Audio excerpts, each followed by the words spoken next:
tell you you're the queen of my heart? Please don't deceive me when I hurt you. Just say it the way it seems. Can you feel my love buzz? Can you feel my love buzz? Can you feel my love buzz? Can you feel my love buzz?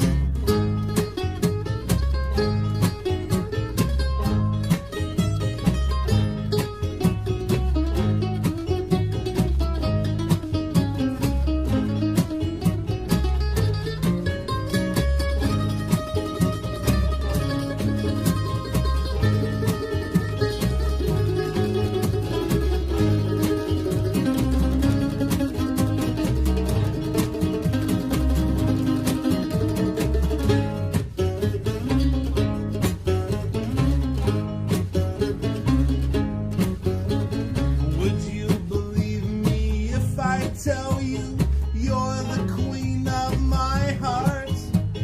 Please don't deceive me when I hurt you. Just say it the way it seems. Can you feel my love buzz? Can you feel my love buzz? Can you feel my love buzz? Can you feel my love buzz? Can you feel my love buzz?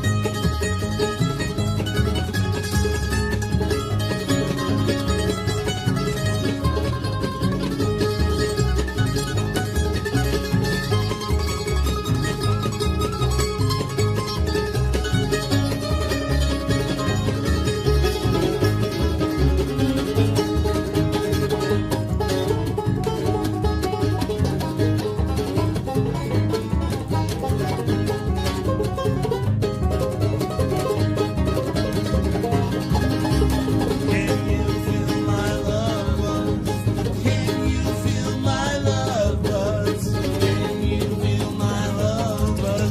Can you feel my love buzz? Can you feel my love buzz? Can you feel my love buzz? Can you feel my love buzz?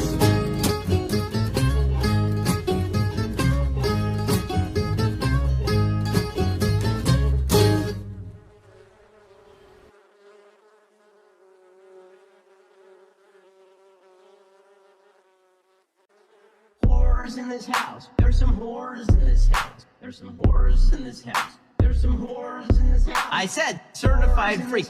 There's some 7 days a week. There's some Wet whores ass in this P word. house. Make that pull-out game weak. Yeah, yeah, you effin' with some wet ass P word. Bring a bucket and a mop for this wet ass P word. Give me everything you've got for this wet ass P word. Beat it up, N word, catch a charge. Extra large and extra hard. Put this P word right in your face. Swipe your nose like a credit card. Hop on top, I wanna ride. I do a kegel while it's inside. Spit in my mouth, look in my eyes. This P word is wet, come take a dive. It continues along these lines. And it gets significantly more vulgar. Like, a lot more vulgar. All life was created in its present form 7,000 years ago by a fantastical creature from outer space. Bunk!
Good morning, my beauties and bees. It is I, Bumblebee. I guess I'm kind of doing I haven't decided whether this look would be called Helly May or Ellie Slay, but it's, yeah, like Ellie May from the Beverly Hillbillies. My cute flower up there. I didn't like the star that much. I mean, I'm in Texas, but, absolutely fuck Texas. So I put a black and, what I call this, midnight rose up there. Which are my favorite roses. By the way, I'm a rose stan. I'm a rose girl. I'm very traditional when it comes to the gothic aesthetic. And I love roses. Restart to install Windows updates. No, we're not restarting right now. I'm in the middle of a stream, you dumb PC. Not PC as in pragmatic crystal, though. Because I don't know what's going on. Helly Slay. Helly Slay. I guess because that doesn't, maybe it does. I don't know. Maybe it does cover it. I'm short on people today because I was not getting my announcements are not going out for when I go live. I did check I switched on the transpositions on my phone and it got the announcement. I'm bell rung and everything on there. So I don't know. I don't know what's the problem is. It didn't do that with Charlatan's Web last night either. And it's kind of annoying. Yeah, thank you for complimenting my lips. I've been working on my lipstick style lately. I do this. I'm doing this overline thing, and it looks really good, I think. Because this is what poor people do instead of getting Botox or getting lip filler in. But thanks for noticing. So was Chris Mallard live this morning? Sometimes he goes live and does a show called Sci-Fi Saturday.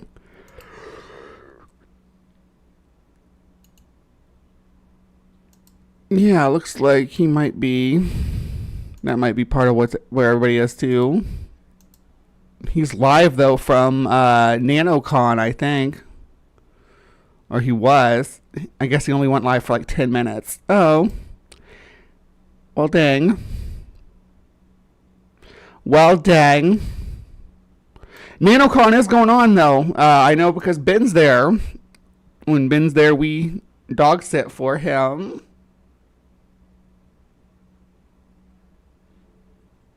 Everything about you is always spot on. Aw, you're so sweet. You gotta be sweet. Oh, yeah. I'm sorry to hear that that ChatGPT is giving you a hassle with your sexy pictures. I have some different image stuff that I use besides ChatGPT and I don't use them for I'm not like marketing or selling anything with it, but it's called Image FX, and it'll make stuff. It won't do nudity, but it'll make stuff a little bit more racy than like ChatGPT will. So you might try imagefx.com. I think it is IMAGEFX. That's a resource that I've used. Is he back on? He dropped out unexpectedly. No, I went and looked and saw that he had started a stream 25 minutes ago, but beyond that, I didn't really. It didn't look like he was live again or anything, and there was no nudity. Dang, yeah, LMFAO, yeah. You work with what you can. There are AIs that'll make nudity for you, but they're mostly paid. Not that I've tried to do that or anything. Why would I do that? All right, so let's go ahead and. I still haven't made a poll page yet. I still haven't done new music for the Cryptic Corner intro too, so it's gonna be like mute. But let me see. We're gonna bring the polls up. Here's how I'm gonna do it. I'm gonna use this one, and that way it already gets this ready for when we need it later, which we will. So no problemo, Mr. Jones. Where are we? No, we don't want the massive great white yet. Not yet. The massive great white is much later in the show. Don't want that one either. We want this. Okay. Pull time. Pull time for my hive.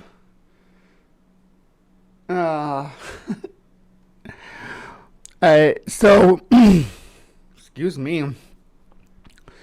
Last week I ran the poll for our Cryptic Corner. This week, running with some classics. We got a classic Bigfoot creature called the Big Muddy Monster that we're going to learn about.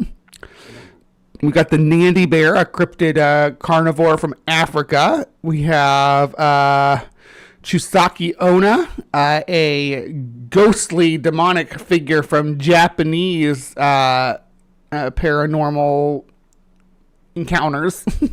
And then we had the new kid on the block, which was a changeling.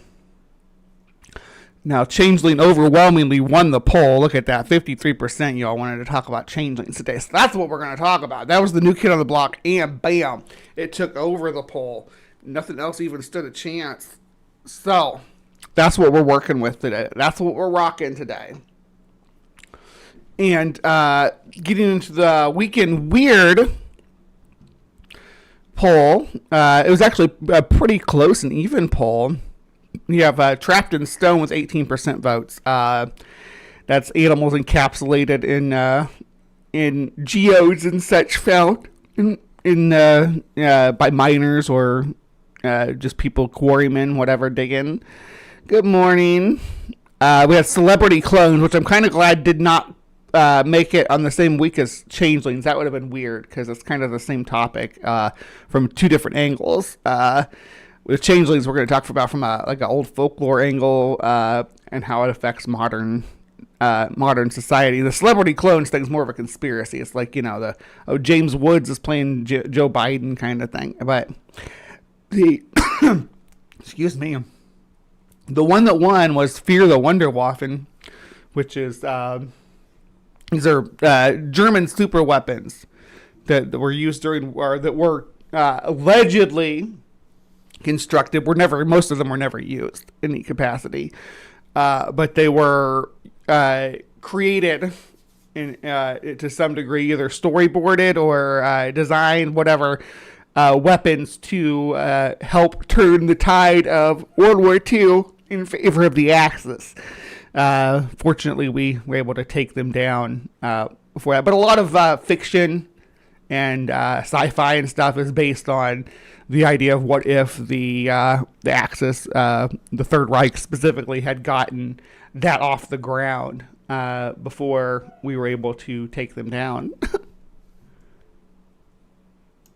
Good morning. Good morning.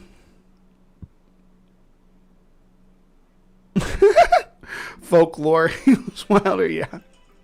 Oh, there's the alarm. It says, Bree, it is time for Cryptic Corner.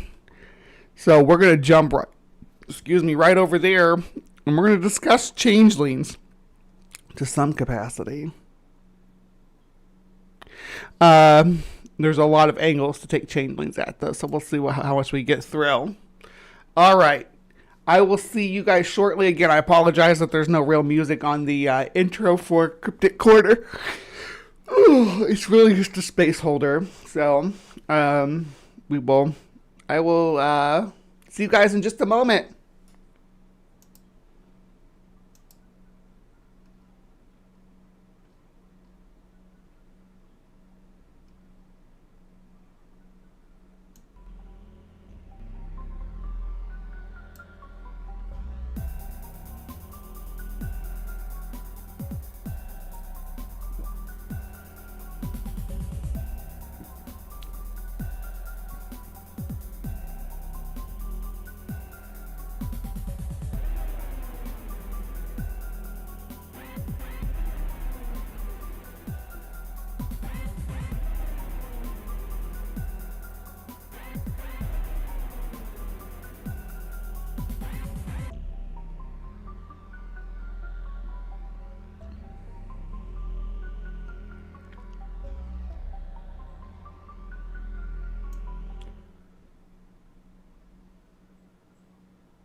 Hello, hello, my beauties and bees. Welcome again to another installment of Cryptic Corner, where we explore the unexplained, the supernatural, the paranormal and hidden, the mysterious, the alien, the accursed, and the forbidden.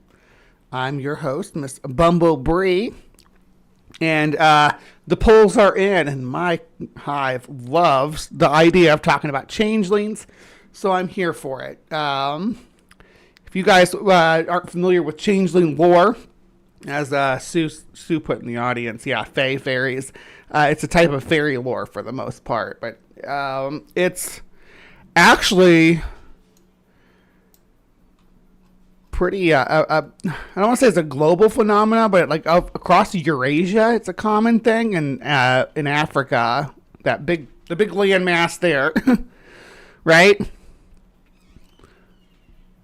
It's all one place. So before I get too deep into it, too lost in the sauce, as they say, what I'm going to do is we're going to look real quick here just to get an idea what the folklore is. A changeling, also historically referred to as an off or oaf, is a human-like creature found throughout much of European folklore. According to folklore, a changeling was a substitute left by a supernatural being when kidnapping a human being.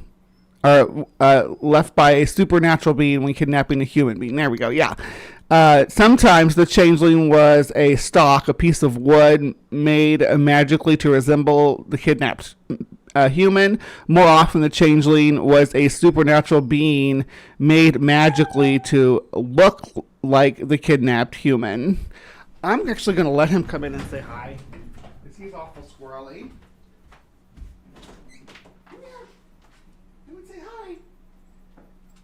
Come and say hi to my hive. Come here.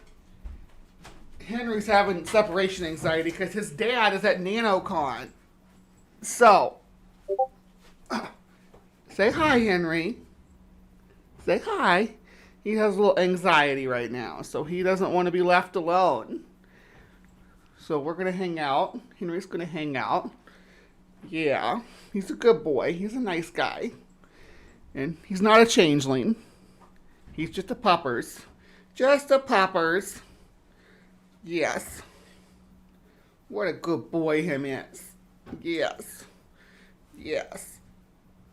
Mm-hmm. Come on. You gotta stay up here, so you gotta make it worth my while and get on the screen and get people watching. People love it. Dogo. Now, Henry is a champion. He's a tough guy. He just survived Parvo. Oh, don't bite my face. So, yeah, he's on the mend this week. Yeah. And last week he was in pretty rough shape. He wasn't eating much, wasn't going to the bathroom, and was sleeping and was not playing or anything like that.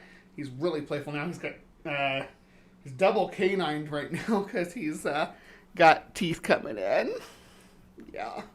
But I hold him like a baby sometimes. Sometimes. Mm-hmm. But he's a chewy monster. Not a changeling, though. At least not as far as I can tell. Are you a changeling? Were you left by the fairies to harass us? Huh? Alright, get on down. Alright. You're gonna have to occupy yourself, and please stay out of my trash. I cleaned my room, so I got like a big bag of trash right here from all the stuff that I cleaned up. Because I got some new toys last night. I won't tell you what they all were, but I got this riding crop. That's a start. All right, so where were we? Yes, I see you, Henry. I see you. Yeah, he's really eager for some attention. It's like, pay attention to me, Bree. But here's my secret. I love animals, so you're gonna have a hard time. Oh, don't do that. You're gonna end up into my stream. I love animals, so. Ouch, don't bite. He's so chewy. So chewy. All right, what I'm going to do is I'm going to leave the door cracked so you can come and go. But you need to stop yelling at Bo because he's trying to get some sleep and he was working late. There. I'll leave it like that so you can so you can. Well, I don't want to wake him up though. He's trying to sleep. Let's just close it. You just be good. All right. Anyhow, where was I? Talking about changelings and get distracted by the poppers. Let's see. Yeah, supernatural beings blamed for stealing children include fairies, demons, trolls, nereids, and many others. Usually the kidnapped human was a child, but there were cases, particularly in Scandinavia and Ireland, where adults were taken. Some modern scholars have argued these stories of replaced children or originate as folklore explanations for autism or other developmental conditions. Isn't that sad? We're going to get into it, though. Don't worry. We got a whole lot to cover. And I am not getting away from this little monster. This is my little changeling monster that wants to chew on me. Your favorite species of aliens as a xenomorph? I like xenomorphs, too. Which is your favorite xenomorphs? Obviously, the original xenomorph is awesome. But, yeah, the original from the very first movie. That's my favorite by far. Geiger's original design. A changeling is typically identifiable via several traits, which vary from culture to culture. They'll be like tells, though. You know, in Irish legend, a fairy child may appear sickly and will not grow in size like a normal child, and may have notable physical characteristics such as a beard or long teeth. So things like, a whole slew of medical conditions could be blamed for this. But you know what? Instead of going this alone and talking about changelings, I wanted to cover. Okay, so yeah, Cornwall, Germany, Ireland, Isle of Man, Scottish Lowlands and North England, Poland, Scandinavia, Spain, Wales. Outside of Europe, you got Africa, like I was talking about. Yeah, so there's a lot of diversity among changeling lore, but some of the core things are the same. But I figured I would revisit our dear friend Shrouded Hands and let him tell us about it. Now, Shrouded Hands does horror videos, basically. I mean, that's their main thing. Like they tell the stories about different everything from serial killers to cryptids, ghosts, all kinds of stuff. So it's a fun channel. Check it out. If you're not subscribed, subscribe. I'm subscribed because I like Shrouded Hands. I like his accent and I like his storytelling style. So he's going to tell us a little bit about changelings here. Phenomenon. Hello everybody, Shrouded Hand here. Today we're going to be looking at the changeling phenomenon, an odd and creepy bit of fairy lore that seems to be largely ignored today. I know some of you are more interested in the true crime type videos on this channel, but I think you'll like this one as well. The belief in fairies, whether it's real or not, did inspire some truly gruesome events in history, and I'm going to be covering some of these in the video. The changeling is most often associated with fairies in folklore, but it's also historically been attributed to witches and Satan. It really depends on the culture and... Yeah, that's the thing too. I was asking Bo this the other day. Do I give werewolf, vampire, or witch? What do you guys think? I'm gonna start a poll.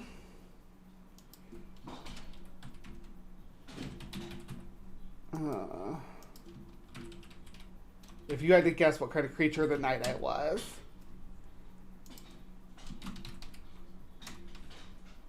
What would you speculate of these three?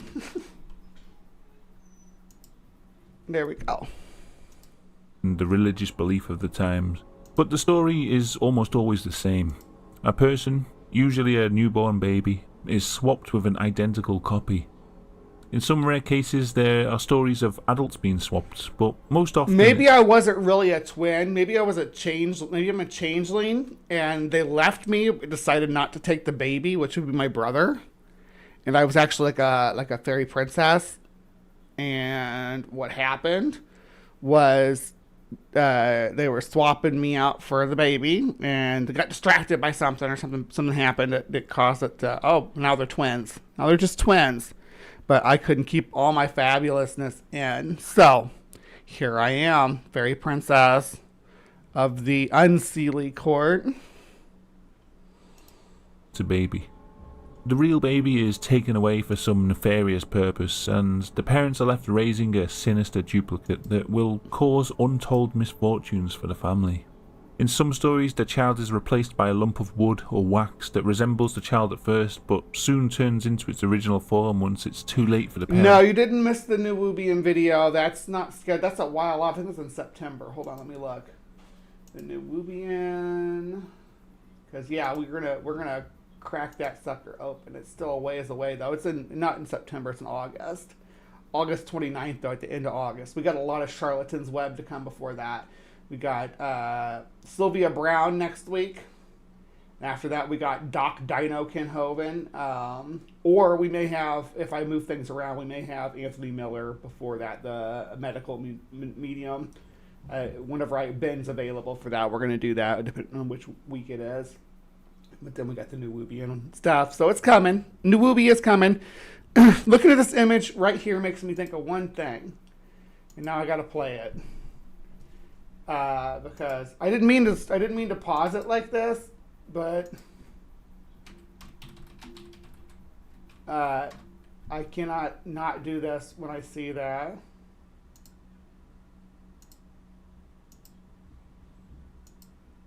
All right, so we gotta watch this now.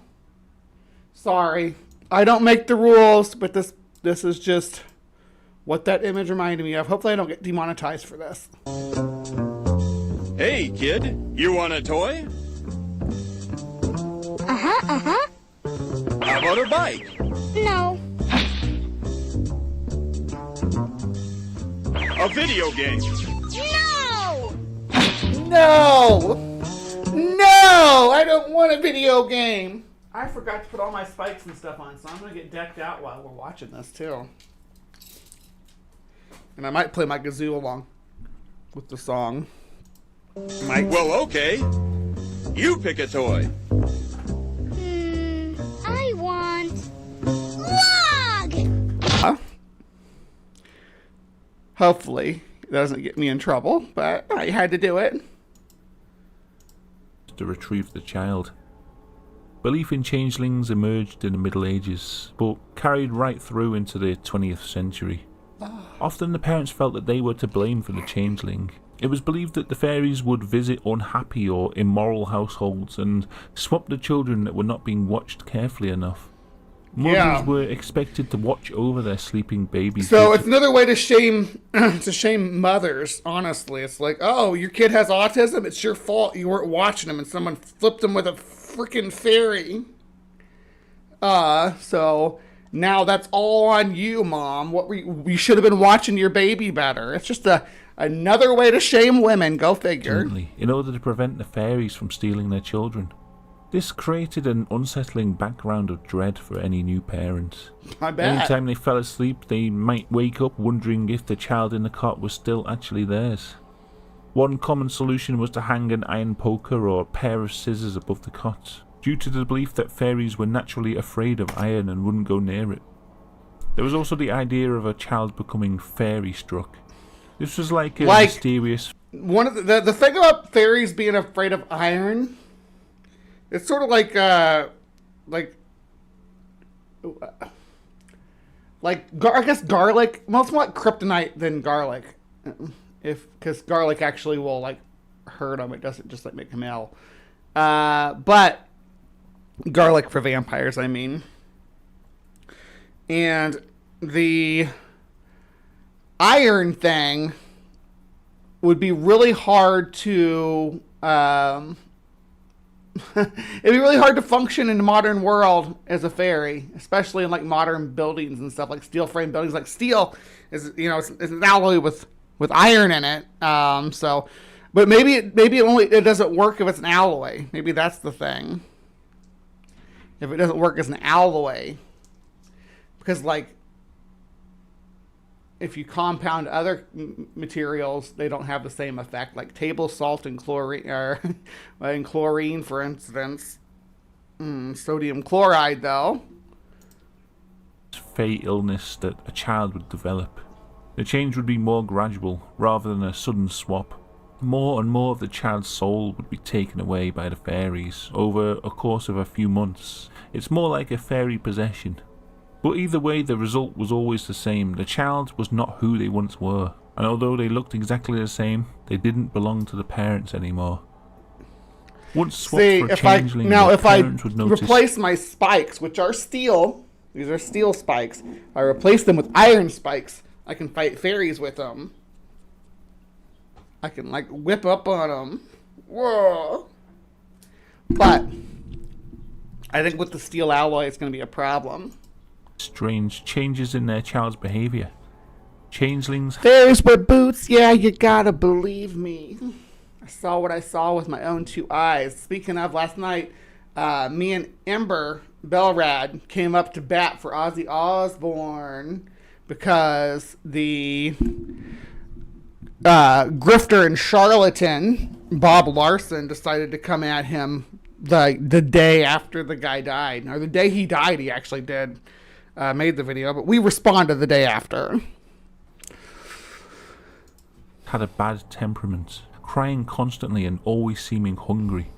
There were stories of babies that would drink gallons and gallons of milk and never be satisfied. The changelings would always look exactly like the missing child, but they would develop strange deformities over time. Most common reports were of a child's skin becoming shriveled and discoloured, or fur growing on parts of the body, and the child would always... That really, well, the fur thing, not so much. That really does sound like maybe they had an intestinal parasite, at least some of them, right? Like, oh, the baby's eating and eating, but not growing and getting any better, and it's getting sick and weaker. In my humble opinion, as not a doctor and not a medical professional, that sounds like there may be some intestinal parasite that's consuming all the baby's food so that it's not getting its nourishment. Just speculation, though. But maybe it's a fairy switched with the real baby, or maybe it's a vampire crawling in the window at night and drinking the baby's blood, because that could happen too. Remain the same size, refusing to grow. This would cause a lot of sickly children to be misdiagnosed as changelings, and then they wouldn't receive the treatment that they actually needed. I have a couple of Twitches. I've got a Hellbilly Barbie and then Hive Sci. But I have never I never done anything on Hive Sci and Hellbilly Barbie. I just assemble furniture sometimes. Once in a blue moon. But even without the physical... But yeah, feel free to shout me out for sure. Fairy hunter, yeah. No face stands a chance against me. Or behavioural changes. There was the idea that the parents would just know that the child wasn't theirs. Some sort of parental bonds that was felt before would suddenly be gone. The child wasn't their own, and they just knew it. Hey, do me a favor. I'm gonna end this poll real quick because I want to know if I showed up in your alerts this morning. So I'm gonna run a quick poll on that. And most of you all agree that I'm a vampire, which absolutely makes sense. I'm going to put on my red sunglasses for that because I'm the vampire queen of El Paso.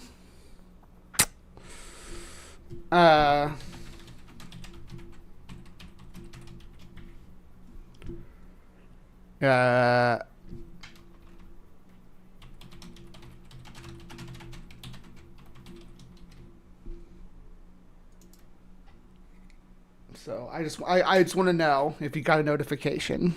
Sort of important.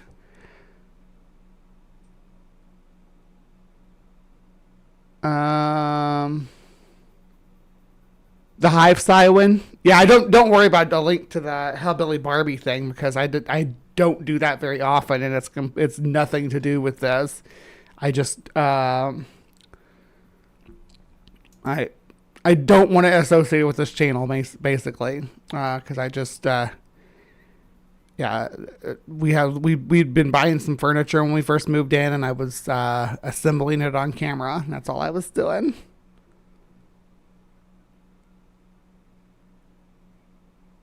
Oh, good. 67% got something. And once a changeling was identified, that's when things got really dark.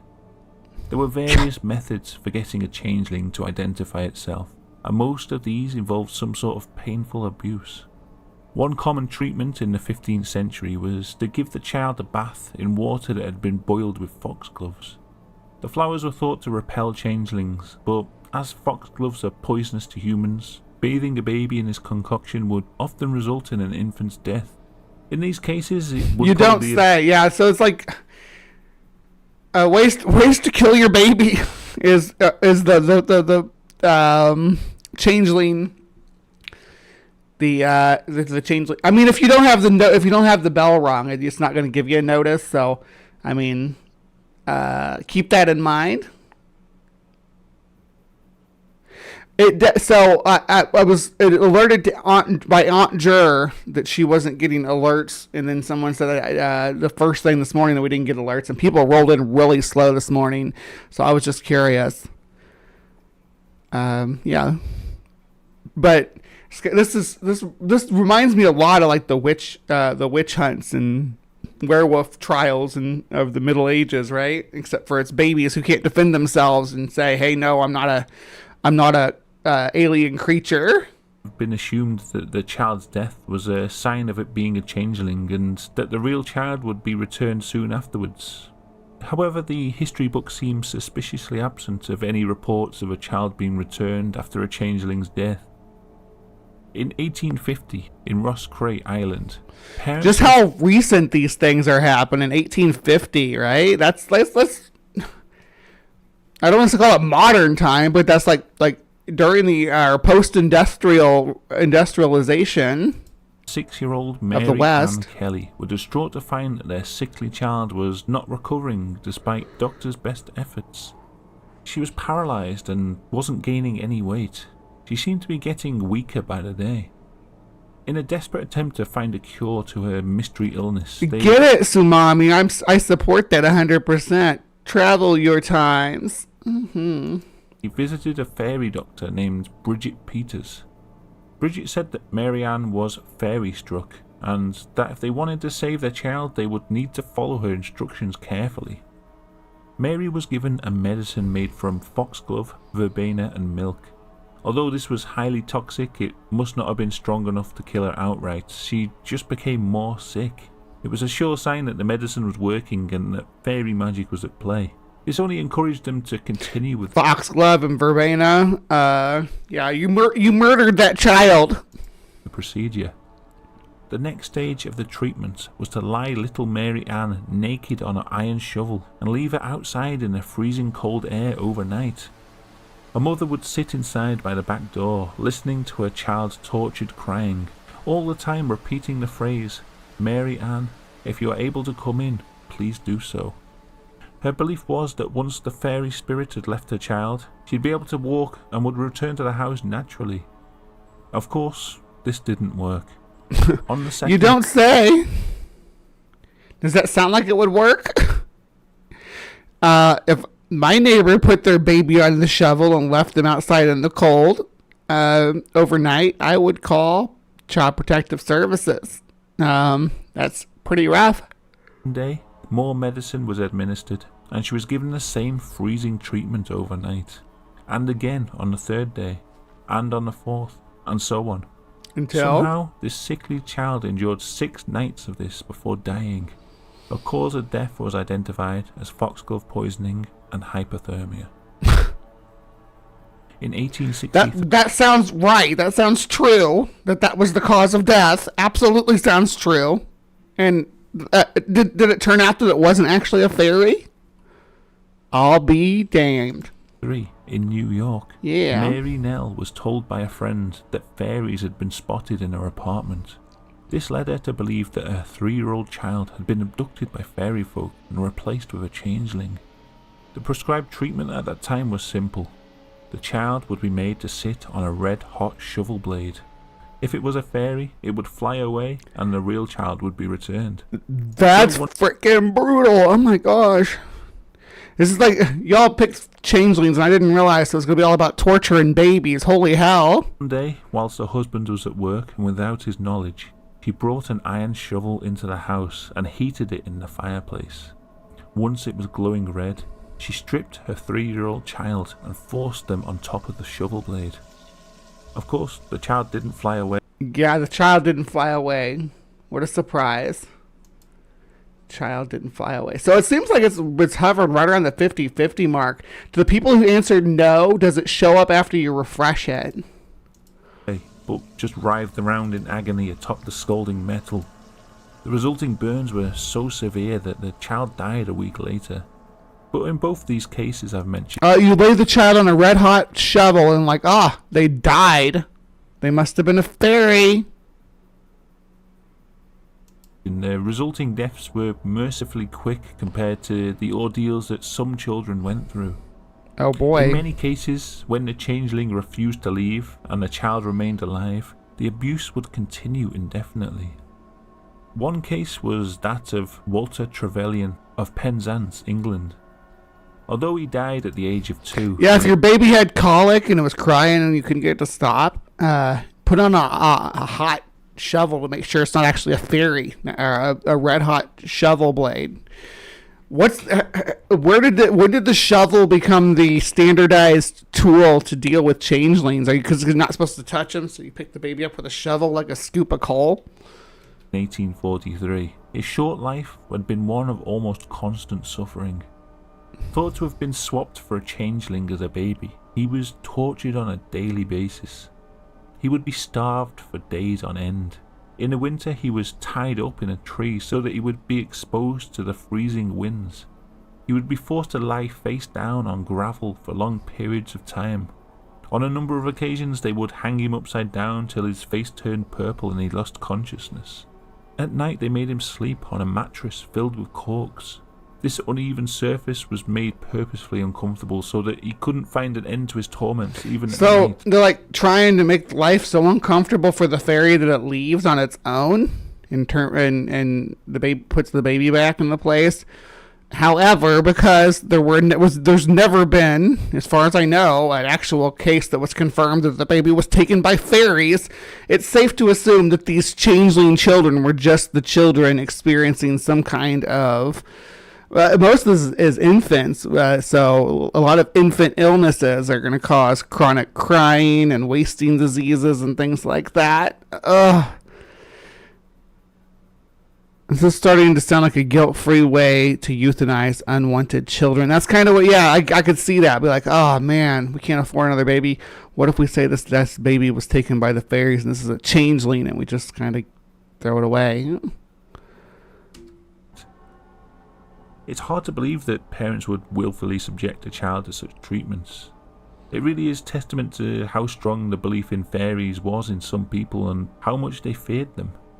A lot of the punishments are reminiscent of witch trials. There seems to be very little way for the child to convince a parent that they are not in fact a changeling. Any protests are seen as further evidence of the changeling's evil ways. Often death is the only way for the child to escape the punishment. One method for uncovering a changeling is described in a Scottish book on folklore from... Now, the Scottish have some pretty brutal methods for doing a lot of things. They have this divination ritual where you gotta roast cats on living cats on a spit, on a turning spit, and you have to keep the spit turning for X amount of hours, and the cat has to be just far enough away that it doesn't kill the cat, but just torments it so it screams the whole time. Really crazy stuff. So Scottish folklore was actually pretty damn brutal. This is where the Liam where Robin Redcap comes from. To keep that in mind, we covered that a few weeks back. The evil goblin-y fae spirit that dips his hat in the blood to stay red. 1881. A basket is placed above a roaring fire, suspended from the branch of a hazel tree. The suspected changeling is placed into the basket. If the child screams, then that's sure evidence that they're a changeling. And then those... If you start slow roasting your baby over the fire and they scream, it means they were a changeling the whole time, and you're guilt-free. Exactly. Those present have to quickly run to the child and hold them firmly in place above the fire. Once the ordeal is over, the changeling's body is taken to a crossroads, where it was believed that the body would be taken away and the real child would be returned. She turned me into a newt. I got better. To them. And this is only a small sample of the abuses carried out in the name of banishing a changeling. Other methods include half drowning a child in a bathtub full of urine. Another is placing them on... First of all, I want to know where you're getting enough urine to fill up your bathtub. Because it sounds like if you're doing it by yourself, weeks worth of challenge, and that's gotta stink, right? That gotta be rank by the time that there's enough in there to put the baby in there. How you explain that to the authorities is a whole nother thing. But I guess back then killing a baby wasn't as the same as like killing a person who could. I mean, it was, but it wasn't. Lots of people would leave their babies outside to die of exposure and stuff like that. It's a way to deal with it without having to actively off the child. They would just abandon the child somewhere. Alive in a hot oven. They could also have a hot poker forced into their mouth or simply be beaten to the point of near death. In the parents' eyes, they were simply carrying out the abuses on an inhuman creature, and they felt justified in what they were doing. The most recent changeling case I can find happened in 1895 in Ireland. And the 1895, right? That's, I mean, I have I don't have, they're not alive anymore. I had a great grandparent that was alive back then. Just to think how recently that was. I've talked to people who were kids at that time. Tim was a 26-year-old woman. Bridget Cleary had been happily married to Michael Cleary for 8 years, but in 1895 that all changed. Bridget had become ill with bronchitis and showed no sign of recovering. Have you done a video on the Leonon She, the Fae vampire? No, I have not. Are there more modern cases of it?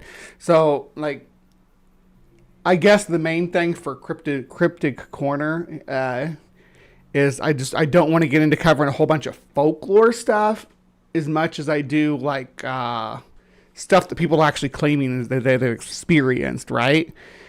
So if there's people out there claiming they've had experiences with the Leonon She vampire, then I'd be interested in covering that. Her condition became so bad that a priest was called in to perform last rites. However, her husband was highly superstitious. The house where they lived was rumoured to be built on a fairy mound, and soon he began to suspect that her illness could be the result of Fae magic. He accused Bridget of being a changeling. There are a lot of Fae to cover, though. I do have, like on the back burners, I have things like banshees and stuff like that, so we will get into Irish Fae.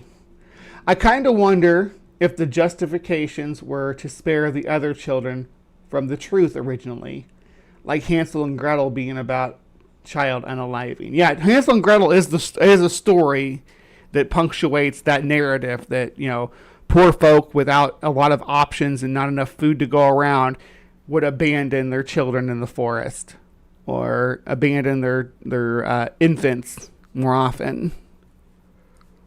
And to say the fairies took them absolves you of guilt or absolves you of criminal prosecution if the courts believe in that that's true, or if the baby was not actually a person, it was actually a changeling, or you at least in your deeply held spiritual beliefs you believe that your child was a changeling. His convictions were so strong that he managed to convince his own children and neighbours, and they started to believe it too. One night, in an attempt to bring the real Bridget back, Michael and his children and neighbours gathered at the house and subjected Bridget to a string of abuses. Along with a series of beatings, she was doused with urine and held over a burning fire. Towards the end, psychotic behavior because of folk beliefs. These things can get dangerous. This is dangerous territory, and there's still stuff like this today, like we covered last night. That's why I will never leave Bob Larson alone. It's the same bullshit. Someone who's struggling maybe with some mental illness or any other kind of illness, and these grifters come in and say it's some kind of spiritual affliction and abuse them. Whether it's taking them to Bob Larson's church to get hit in the face with Bible repeatedly. Why is my mic peaking so? Oh, there it goes. I was way up on the microphone. Or if it's, torturing a woman who's allegedly possessed by fairies. End of the ordeal. Michael held a burning lump of wood to his wife's mouth and told her to say her real changeling name 3 times. When she refused, he poured lamp oil all over her body and set her alight. Of course, Bridget died of her injuries soon after that. In most of these cases, the people involved were arrested and imprisoned for murder, which shows that although the belief in the supernatural was strong among common people, it wasn't so readily recognised in the eyes of the law. Most changeling cases can be explained away quite easily today. A lot of them were undiagnosed mental or physical illnesses. I didn't even say, Jester, thank you so much for the $5 also. Much love. I really appreciate it. Thank you so much for your support. Any support you guys can provide to the Hive right now is going to be super appreciated. Yeah, I mean, I'm doing all this and that for work, but it's not making ends meet all the time. So any support that you can throw my way would be much appreciated, much loved. The children, combined with the desperation of a superstitious parent to bring them back to health. Instead of accepting that their child had an incurable illness, they resorted to methods that just seem crazy today. There's also forms of mental illness. I mean, and they would have had, like, people they trusted in their lives telling them how to do this too. It wasn't just these superstitious bumpkins. There were, there were wise women and wise men that would say, yeah, this child's been taken by a changeling. You need to do these things to get the changeling to go away and bring your kid back. That we recognize today, such as accurse syndrome. It's a paranoid delusion where a sufferer believes that loved ones have been replaced with a copy. Yeah, let's look at that real quick. 'Cause I have that one pulled up too. So Capgras delusion. Capgras delusion or Capgras syndrome is a psychiatric disorder in which a person holds the delusion that friends, spouse, parents, or other close family members or pets have been replaced by an identical imposter. It is named after Joseph Capgras, the French psychiatrist who first described the disorder. Capgras delusion is classified as a delusion misidentification syndrome, a class of beliefs that involves the misidentification of people, places, or objects, and it can occur in acute, transient, or chronic forms. Some cases in which patients hold this belief that time has been warped or substituted have also been reported. And it goes to talks a little bit about the history and stuff here, but Capgras delusion occurs in roughly 0.12% of the general population and 1.3% of those with existing mental illnesses such as schizophrenia, where you're already dealing with a lot of sensory deception. Let's see. So symptoms of Capgras delusion include a genuine belief that close relatives, friends, or significant others have been replaced by an imposter. A sudden change of behavior when dealing with that close relative, friend, or significant other. Refusing to talk to or talk in the presence of the believed imposter. Feeling fear or anxiety in the presence of the believed imposter. Acting aggressively towards the believed imposter. This may include verbal outbursts, threats of violence, or attempts to physically attack them. Acting aggressively towards other loved ones who do not believe there is an imposter. Feeling as of agitation, anger, upset, or confusion. Feeling a paranoia or lack of trust towards the believed imposter and or other close family members and friends. Refusing to accept any evidence that show the believed imposter is not an imposter. Becoming focused or fixated on exposing the imposter. And this can backfire too.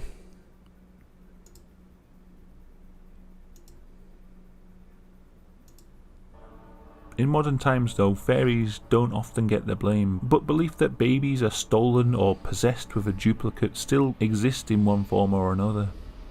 A common case that still happens on a frighteningly regular basis is the belief that the child is possessed by demons, and in the process of exorcising these spirits, they get subjected to similar barbaric abuses as the changelings did in the past.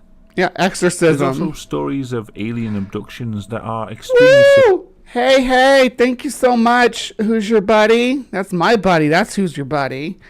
Gifting out memberships like they're hot. And it looks like they were received by Drusilla, Intrepid Chimp, alias fake name, the Indescribable Octoman, Anarchic Fox, Apostate Sisters, Kip Davis, Ryan Coltastic, Bryce Vining, and Tilting at Windmills. Thank you so much for the gift memberships.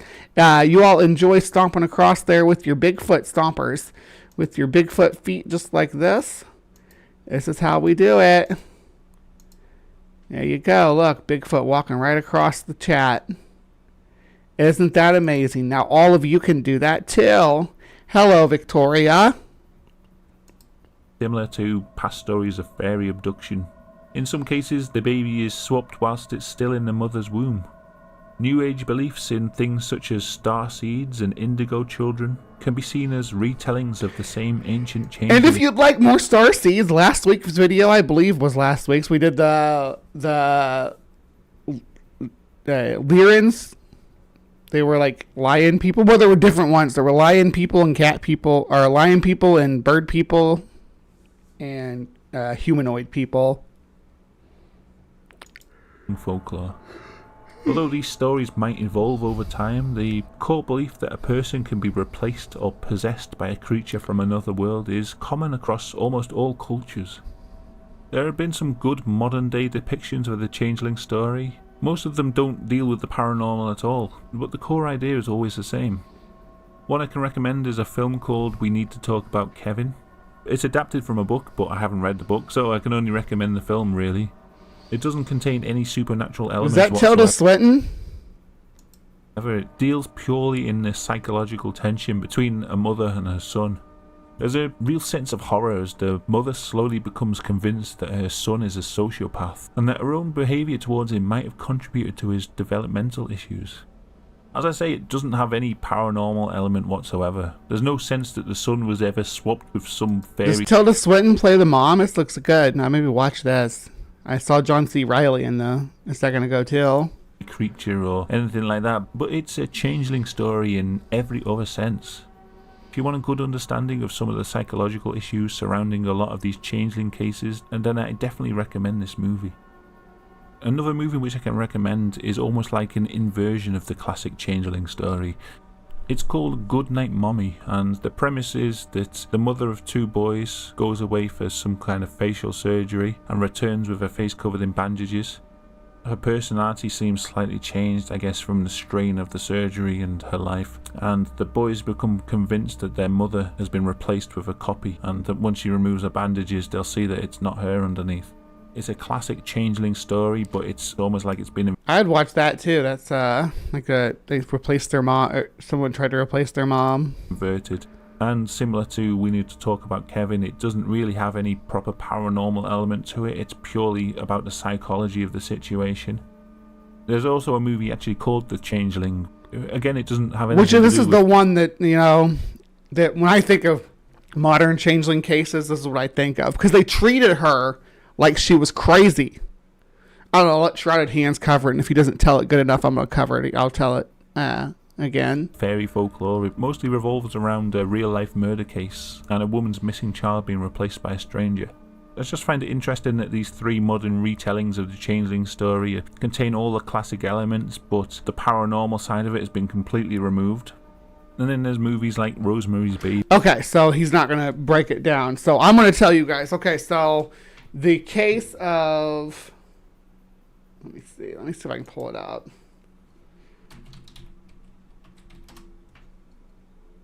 And there was a film. There was a film made out of it with Angelina Jolie and Clint Eastwood was in it.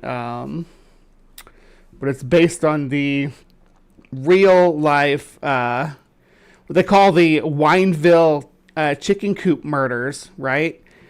Let me pull this over. So, which involves 4 boys being kidnapped and murdered in Southern California.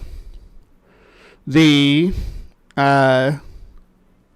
one of the boys, though, was actually the case that was used for this.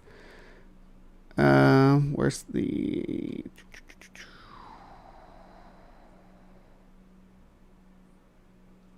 I'm looking for a link to the actual... because this is all about...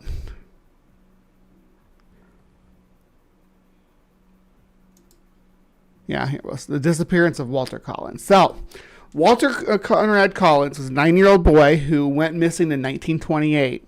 And 5 months after Walter went missing, a different boy claimed to be Walter. When Walter's mother, Christine C. Collins, refused to believe this claim and insisted the boy was not her son, she was committed to a mental hospital for 10 days until the imposter confessed. So they actually forced this woman whose son had disappeared, right? He disappeared. And then this kid in freaking Illinois, right, said, I'm him. Take me out to California to my mom. So they took the kid to California, and it really turned out that he just wanted to go. He was, DeKalb, Illinois is where he was, but he was actually from Iowa. This kid, what was his name? It's on here somewhere. No, it's not important anyway. But he was full of it. Yeah, there it is. He was actually, he wasn't even 9. He was a 12-year-old Arthur Hutchins Jr., a runaway from Iowa. And he had like a passing resemblance to Collins, but a mother who had spent the last 9 years raising the child knew that it wasn't her child, and he was just looking for a meal ticket. And instead of believing her that this wasn't her child, the police thought that she was crazy and had her committed. And she spent over a week in the hospital where they were trying to convince her that this imposter was her son. And it eventually he confessed, and like, where do you go from there? She was supposed to get this huge settlement, right? But she was never able to collect on it. They kept, which Jones was never paid. Collins won a lawsuit against Jones and was awarded $10,800. Which Jones never paid. So the detective who tried to force her to accept this strange child as her own was fined and never paid it. Go figure. But it turns out there was a serial killer, Gordon Stewart Northcott, and it was actually him and his mother, Sarah Louise Northcott. They were a team of serial killers. They killed 4 boys together, and one of the boys was assumed to be Walter Collins. However, Christine Collins never accepted that. Never. She died believing that her son was still out there somewhere. In 1964, at the age of 75, she died, still in hopes that she would one day be reunited with her son. But so that story gets left out a lot, or that part of the story when you come to, because there's nothing supernatural to it, like Shrouded Hen said, but it's really disturbing that the police would do this to a grieving mother. Holy shit, right? Anyway. Phoebe and Grace, which are basically a changeling story, but with a more satanic element to it. I find the persistence of folklore into modern culture quite an interesting subject. These stories always seem to stay the same, but as our understanding of the world increases, the superstitious elements seem to dwindle. But even so, who's to say the superstitions of the past didn't have some element of truth to them? An alarming number of children do go missing in woodlands and forests. Holy shit. And yeah, this is another thing that's going to come up here on Charlatan's web. And I believe Stu Mommy has agreed to come on and do the David Politis missing 411 grift. Yeah. Forests each year. And who's to say that in some of these cases the fairy folk didn't take them? And the ones who come back, how do we know that they're the same children who went away in the first place? Maybe there is something in it after all. So thank you for watching this episode. Hopefully it's had a good mix of worldly crimes mixed with otherworldly folklore. If you enjoyed, please give it a thumbs up. If you'd like to, please check out the merchandise store. All the artwork on there is drawn by me, so not only do you get to support the channel, but you will... I like Shrouded Hands. It's one of my favorite sort of macabre channels. I like his storytelling. This is an old one too, like from 6 years ago, so hopefully it's cool with me covering it. Just give it a bump. The changeling myth was often used on children who were autistic or otherwise neurodivergent, especially on people who were nonverbal or who had severe meltdowns. Yeah, that's unfortunate. Some people still believe in changelings to this day. I'm only 22, and my mom, who was told about changelings by her grandmother and who is very into New Age spirituality, really thought I've been taken. She didn't hurt me, but was quite cold towards me at first because she refused to believe I'm her child. It's really sad. Also, I was diagnosed with autism pretty early on, but my mom refused to believe it. Instead, she believed in the whole indigo children bullshit. Instead of me getting proper treatment, I was fed bullshit all my life. It sucks. Yeah, you told you were the special indigo child when, you were autistic and just needed to have that recognized and have the proper protocols followed for helping a child to retain or to attain their education and socialization within the parameters of what treatment plans are available for that condition, right? Instead of that, you're an indigo child. You're just super, super special. You're just the specialist. Let's see. My son had extremely bad colic for 6 months as a baby. I remember how I just wanted everything to end. Yes. My daughter had like severe constipation issues when she was a baby.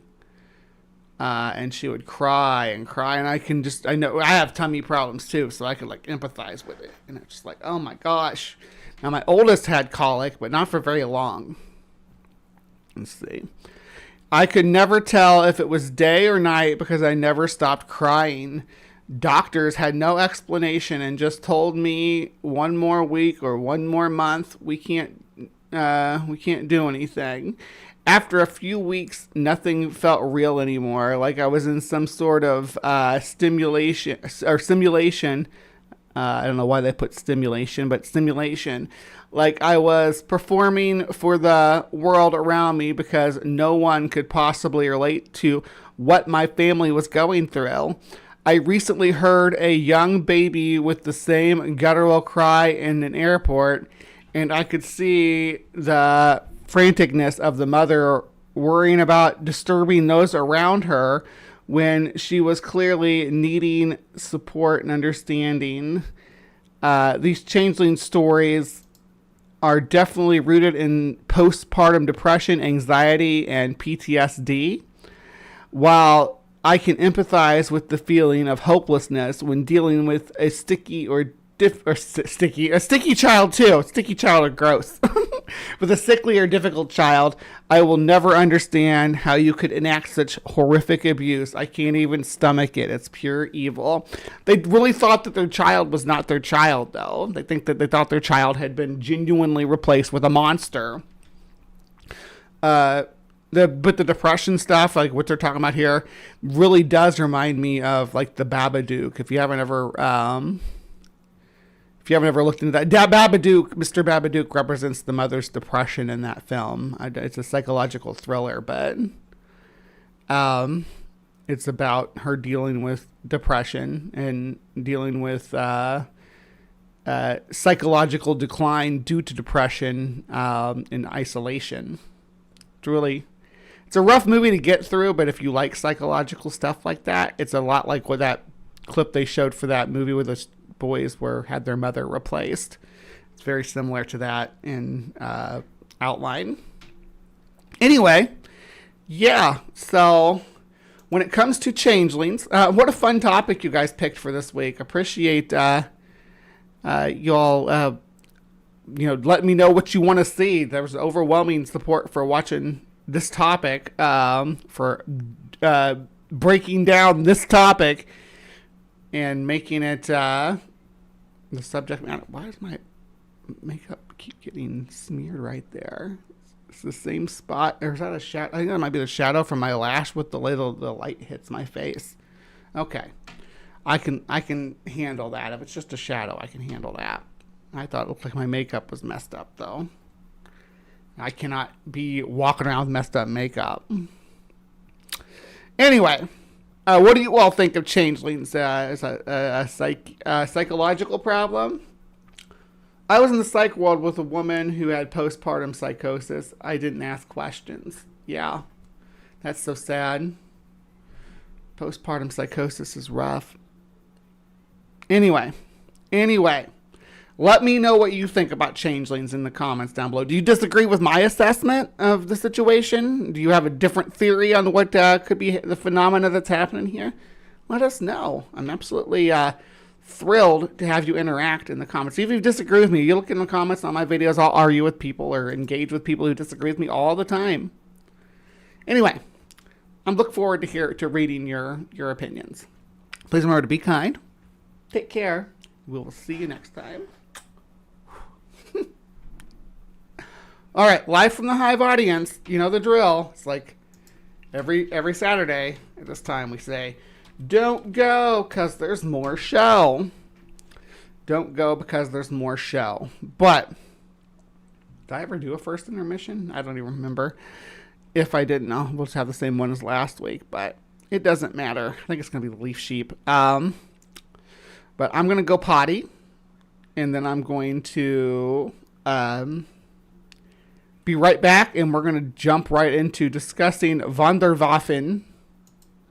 Wunderwaffe. If you don't know what that is, you're going to find out. Don't go anywhere. Live from the Hive. Best place to be on a Saturday morning. Koalas in the rain, koalas in the rain, no fucks given. Koalas in the rain, koalas in the rain, no fucks given. Koalas in the rain, koalas in the rain, no fucks given. Koala.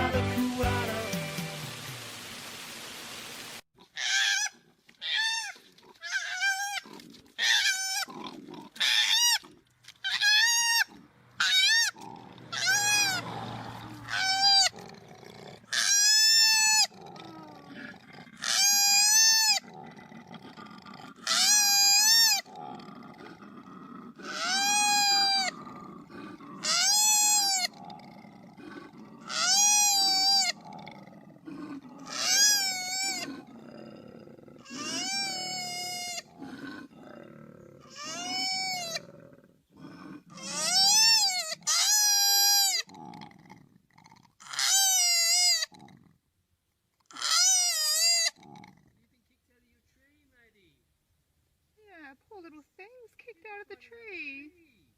You can come to our tree. Yeah, you come to our tree. Poor little thing. There's plenty of trees. Come on. You're a meanie.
Hello, hello, my beauties and bees, and welcome to our Weekend Weird. Today, as the polls show, we have elected to cover the Wunderwaffe. Or the Wunderwaffe. Yeah? Ja? Do you want to cover the Wunderwaffe? This is essentially what it comes down to is these are weapons created in the 1930s and early 1940s, or designed. I shouldn't say created. A lot of them were never created. They were just designed and blueprinted for the Third Reich to use to turn the tides of war. So in order to dig into that, we're going to start right here. The Owl Mountains. No other place is surrounded by so many myths and legends. It is said that the Third Reich carried out a gigantic and top-secret construction project here during the all-out war in order to avert an impending defeat. The gold train with 300 tons of gold on board is also said to have disappeared without a trace on its journey near Waldenburg. Kilometers of tunnels, deep in the forest, and even deeper... Lost gold, you say? This would have been good for last week's show. We had the treasures, the cursed treasures. Underground. This is where the National Socialists are said to have built a new headquarters for their leader. Even more mysterious than the tunnel systems is a place called Ludwigsdorf, today's Ludwigsee, known as Mogawork. To this day, a strange reinforced concrete circle stands here, which is surrounded by numerous myths and overshadows the town of Ludwigsee. The launch site for... Oh my gosh, they built a gazebo. Aliens. Aliens. It has to be. For the flying disc.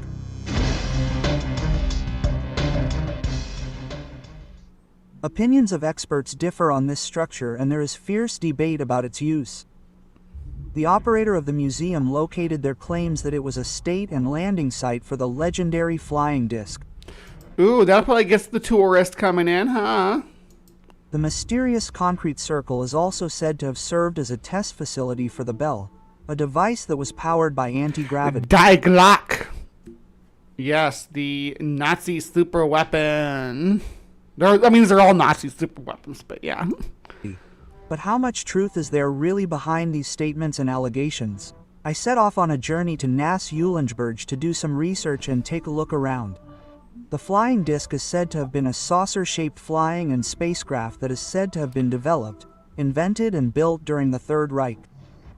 This aircraft is said to have possessed enormous flight capabilities, based on a very advanced and still unknown or secret technology. The flying discs... And Werner von Braun wasn't able to bring it to light.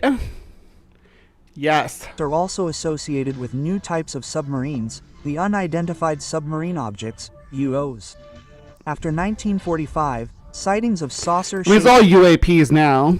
...flying objects increased in the USA and Europe. There are many reports from soldiers, police officers, and civilians, and, according to eyewitnesses, much is said to be kept under wraps by the secret services. Only recently, such objects appeared and made life difficult for the military. The infrared devices of naval... Apparently this is a Nazi super weapon. Who knew? This is the flying UFO built by the Third Reich. Of course it is. Aircraft filmed these objects in the sky.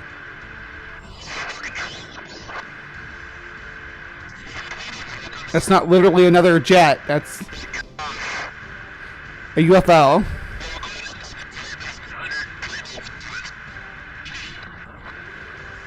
This thing's been thoroughly covered on this channel too. Actually, I had Paul Kamish come on and look at these because he's used to looking at this kind of flare imagery. Task force set up for this incident is supposed to flat earther, yeah. Find an explanation for these phenomena.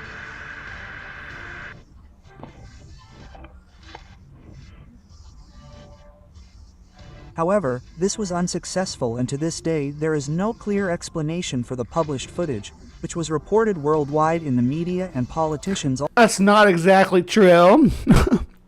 There was no explanation because they could not say definitively it was this aircraft, it was that aircraft. It was, it was, they couldn't say, oh, this was, flight 892 or this was a seagull of the species of blah blah blah. It's they just couldn't be for sure. Otters, oh my goodness, y'all get me talking about otters. Keep your dog on a leash. I'm just saying, if you want to keep having a dog. Also held press conferences about the phenomena. Other countries are taking such incidents in the sky increasingly seriously and are setting up scientific expert commissions to investigate such sightings. The Federal Republic of Germany has had no interest in researching such phenomena. Until now, the University of Würzburg wants to investigate the strange objects in the sky and turn this research into recognized science. It has declared unidentified flying objects to be a priority in the field of aerospace. The University of Würzburg has developed intelligent sensors to search the sky for strange activities. These are also recorded, and in around 97% of cases there is a logical explanation. Only 3% of the sighted objects cannot How does that work, Ember? Flatzoid thinks Earth is flat, space is fake, but aliens are real. Maybe aliens are demons. Maybe they're demons. Explained. The objects are said to achieve high acceleration from a standstill, make abrupt changes in direction, and hover in place without being able to hear any noise. These exact characteristics also appear in many military reports about such phenomena, which are called unidentified area phenomena, or UAPs for short. The German scientists... But they've updated that term again, because it's not always aerial. Now they're using it to describe submersible objects too, so it's UAP is unidentified anomalous phenomenon. And engineer Hakan Kajal is head of research at the University of Würzburg. He repeatedly emphasized the importance of research in this direction after the UAPs were confirmed by official bodies of the U.S. Armed Forces, and this topic attracted a great deal of attention in the USA. Professor Hakan Kajal clearly advocates for further research and openly addresses UPS. I mean, I think we all do at this point want further research into what's going on, what the phenomena is. But a lot of those CIA videos that you keep referencing had things like FFA compliant flashing lights on them or flapping wings, which are still listed as unidentified because they don't know what flight it was. They don't know what species of bird it was. But, you know, when we look through what they've presented, there's not a lot there. Not a lot there. Several pilot friends, former military pilots who now fly passenger aircraft, revealed to me when asked in detail about UAPs that they themselves had made dozens of such observations, both in military and civilian roles. They rarely reported these phenomena and agreed among themselves that it was better to keep quiet about such sightings. They agreed among themselves that traveling around in the air, not to report objects that could cause collisions that they're encountering while they're traveling. I call bullshit. I don't believe that. I don't believe any pilot would do that.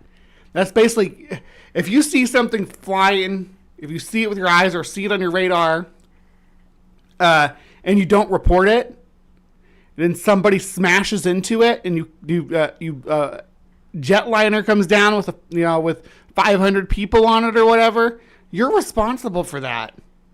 It was your responsibility as someone moving in those spaces, as someone, as a pilot who is also at risk for running into that stuff. You want other people to do it, you have to do it too. Sightings in order to avoid being labeled as unreliable or rogue and even risk losing their license. I know of one incident where a fighter pilot took pictures of such sightings and forwarded them to his superior. He was then questioned by intelligence agents and ordered not to talk about it, to deny the incident, and to refrain from any future conversations of this nature, as it could have consequences for him and his career. Perhaps more pilots will open up to the public and talk about their sightings, which are not uncommon, now that there is an official department at the University of Würzburg that is a bird diving. That is a diving bird. Researches such phenomena. It is very likely that German science in particular should address this topic, since that is a diving bird. The Third Reich is said to have built such a flying object, which is said to have such flight characteristics. The Reichsflugscheibe is... And the pilots were excited because their equipment was precise enough to lock in on a diving bird. That's why they got so excited. Not because they didn't know what it was and thought it was a UFO. This is a diving bird. I don't know the species. That's why it's unidentified, right? This is the perfect one. That's exactly what was in my head when we were talking about this. Said to have reached twice the speed of sound. In less than 3 minutes, the Reichsflugscheibe is said to have reached an altitude of over 12,000 meters after taking off vertically. Eyewitness accounts from 1944 clearly state that they had sighted these flying objects, and birds. They're called birds. This is a bird. Reports from London also say similar things. The New York Times also reports. Ew. Why on earth would you show me that? Why would you put that on my screen? Gross. I'm so confused. At first I thought he was debunking the topics the topics you cover. Well, I mean, this guy that we're watching right now, I think is trying to be impartial. I'm mostly here to crack jokes and be obnoxious. Endoscience. We all want more research on it, but some people will only accept particular types of answers, and if they don't get the answer, it's conspiracy. Reported on these sightings. The Allies were alarmed by the reports of the new German technology. They feared a new air superiority of the Third Reich, against which they had no means of countering. The flight. And you got to understand that at this time in Germany, they would have been testing V2s. So people would have been seeing V2s flying in the air and have never seen anything like that in their life, right?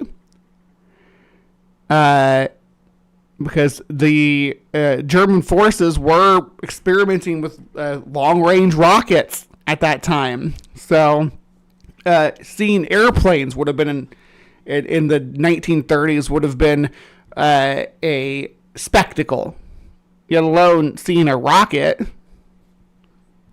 Attributed to the Reichsflugscheibe are still physically impossible today. Supposedly, or did the Allies capture the technology after the war and research and test it themselves? The fact is that and it was birds the whole time. It was just birds. After 1945, the number of UFO sightings in the USA exploded.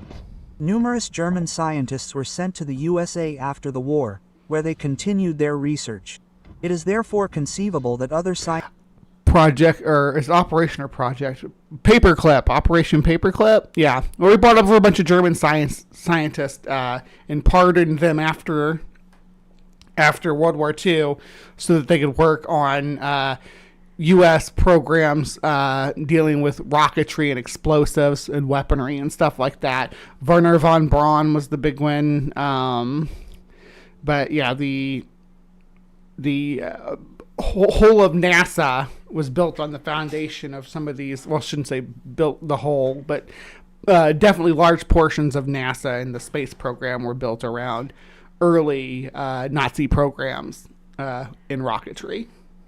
Scientists and technologies were also secretly transferred to the USA. According to secret documents recently published by ZDF, the head of the secret weapons program, SS Obergruppenführer Hans Kammler, was transferred to the USA and interrogated there. Officially, it was said that Kammler took his own life in 1945. Kammler is said to have continued researching the development. That's what happens when you're a Nazi. Yeah, gross.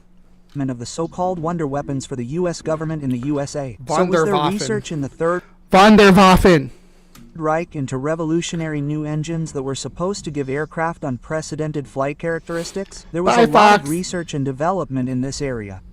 For example, the rocket... Bye! I lost one of my bracelets. Engine, or the world's first jet engine, which was used in the M62. The Hortenho 229 only flew for decades, which was ahead of its time. This aircraft was almost invisible to enemy radar and was there. Sort of looks like a stealth bomber in a way. It's a black triangle. Therefore, the first aircraft in the world to have excellent camouflage properties.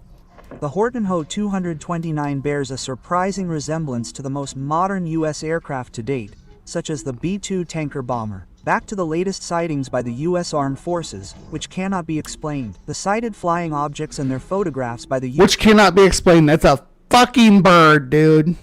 It's a bird. US pilots show very special flight characteristics. The UAPs could not only fly particularly fast, they could also... And you're cutting this deceptively because what they're doing here is they're replaying like a part of it to make it seem like it's just flying along. It hits the water. Also dive into the water. The Third Reich is said to have managed to combine the properties of the flying disc with a submarine. These objects could not only fly quickly, they could also maintain their flight characteristics underwater. The similarities between these developments from the Third Reich and the UAPS footage recently released by the I like between these developments that the subtitles called it Yuppies recordings. from the Third Reich and the UAPS footage recently released by the USNVI are frightening. There is no real evidence for the existence of these aircraft and watercraft, or is it still being kept secret to this day? Is the Federal Republic of Germany not interested in investigating these sightings? Since it already knows that this technology exists and that it even originates from Germany, eyewitnesses are therefore declared crazy. You think that they would be capitalizing on it if it exists. And Die Glock is different from the flying disc, by the way. The bell is different from the disc. Is this technology still being tested, and is it now about to be ready for series production? These questions leave a lot of room for speculation. Are the latest sightings perhaps of a northern nature, and did they originate here in Ludwigsdorf, present-day Poland? Jim Dobre UFOs are Polish. Confirmed. And welcome to another episode of Clapspartan TV. Today we are at the place where the flying disc supposedly landed and/or the bell. Wait a second. Are you doing your intro now at 8 minutes and 26 seconds? Yes, which was supposed to He answered yes. It's like, yes. Yes, I am. Be propelled by anti-gravity. We are going to take a look at what really was here back then. It is a tourist magnet, which is why it is being exploited. A flying disc landed here. I asked around again and talked to my locals here a bit. To this day, we still don't know exactly what happened. What's going on with the sky back there? All this technology, everything that's here, V1 cars and all that stuff to make it a bit spectacular for the tourists, so that they get to see something here, because in the end, all you have is this ring of reinforced concrete, which is also often called the Stonehenge of Poland or referred to as such. Yes, because Stonehenge famously made in modern times from concrete. It's so bizarre that this gazebo thing is getting so much attention. It looks like it probably was designed to have maybe a domed roof or a coned roof over top of it. Which is of course also complete nonsense. That's not true. That's just pure fiction. But let's take a look around here and see what might have actually happened here back then, because we also have underground structures here, and I think that's the key to the mystery, because based on these... I can't tell if that's lightning or if there's some kind of resolve trying to happen. Structures, you can somehow see what was really produced here back then, what was done here.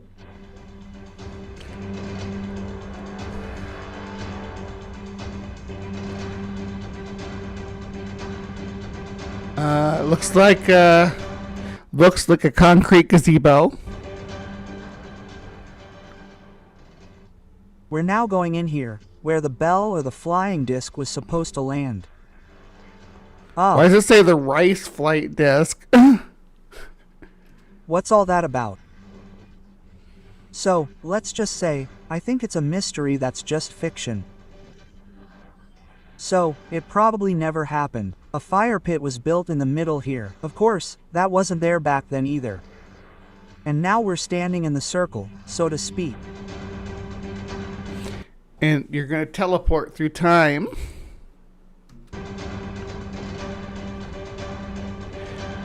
Is it funny to hear me say gazebo? It's probably my my upper Midwest accent. Gazebo is one of those funny words for us that people, when we talk, that they think sounds silly. During the war, this site was home to a munitions factory belonging to the Dynamit Nobel Company. There was also a hard coal mine here, the Wenzelahaus Group. Hard coal had been mined here since 1771. In 1941, the perpetually insolvent mine was handed over to the Wehrmacht. There is no reliable information about the further use of the mine until 1945. All claims are purely speculative. The reinforced concrete circle, also known as the flytrap, got its name from the Soviets, as they found the abandoned site and the concrete skeleton covered with a network. Well, what's this over here now? Looks like it might be the same kind of structure, just not in a circle. Of steel slats. There are various theories as to what this structure could be.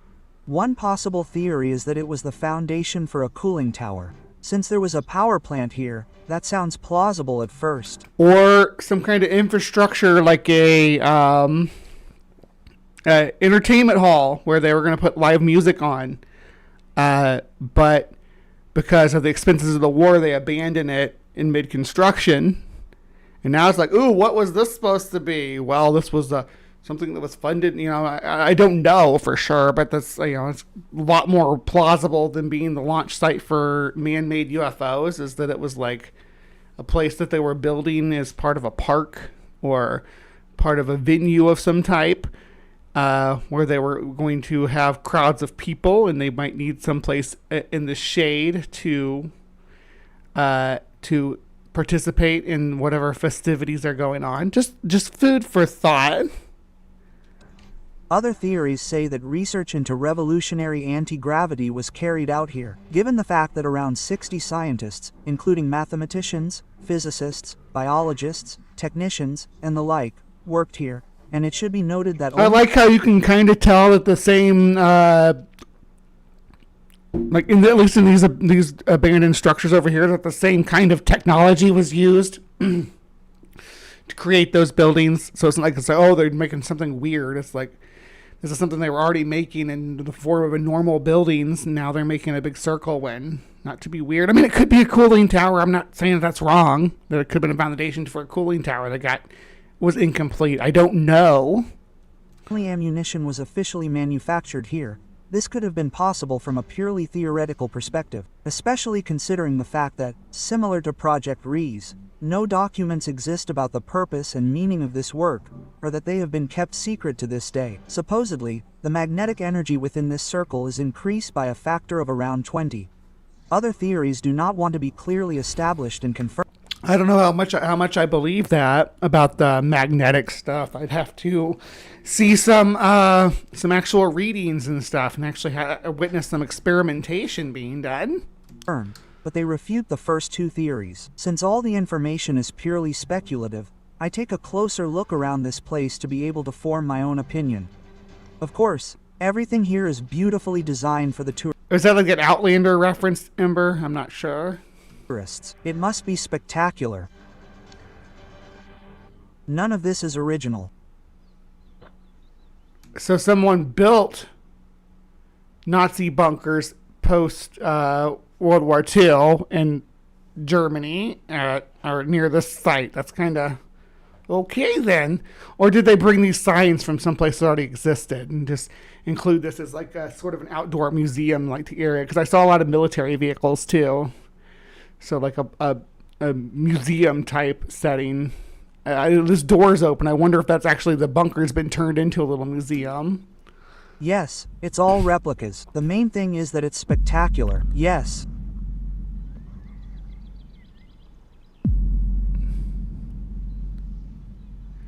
Yeah, it seems like the goal here is to put a lot of Third Reich memorabilia on display. And if there's any place that has the rights to do that, it's Germany. But it's not like they're doing it as like proud members of the party or anything. They're like, yeah, these are the things that the evil Reich that took over our country did. Kind of like what we will do with things like Alligator or Auschwitz and stuff like that. You'll be able to go see it, but future generations won't use it and they'll be disgusted by it, like they are with the real Auschwitz.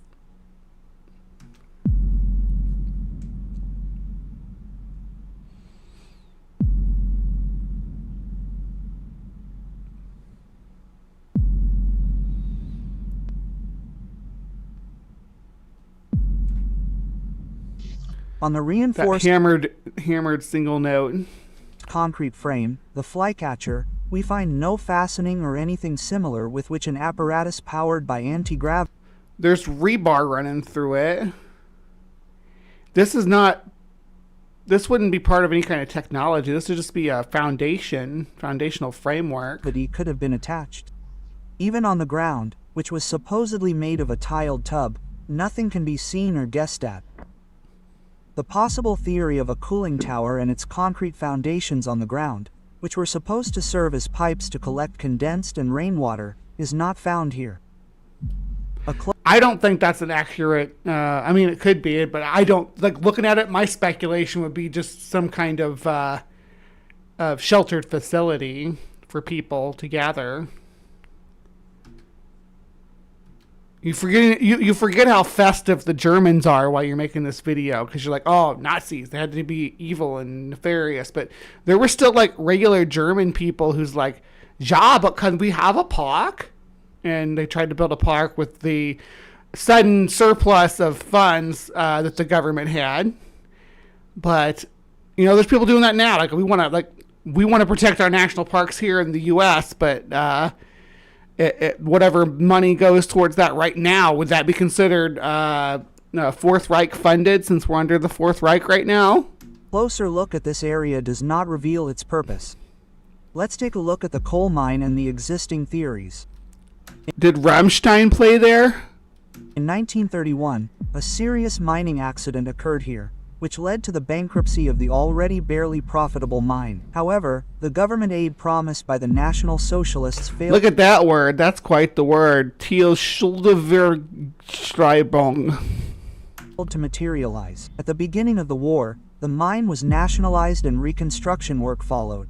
The nature of the area itself makes it ideal for monitoring this complex. There were 3 rings of fences here and the area was heavily guarded by the military. The buildings were well marked and there are many bunkers in the woods that were used to store ammunition. A well-developed network of paths is also very notable. I mean, again, this is like things that you can find in any country that are left over from wartime, bunkers where they stored ammunition and partially constructed abandoned structures.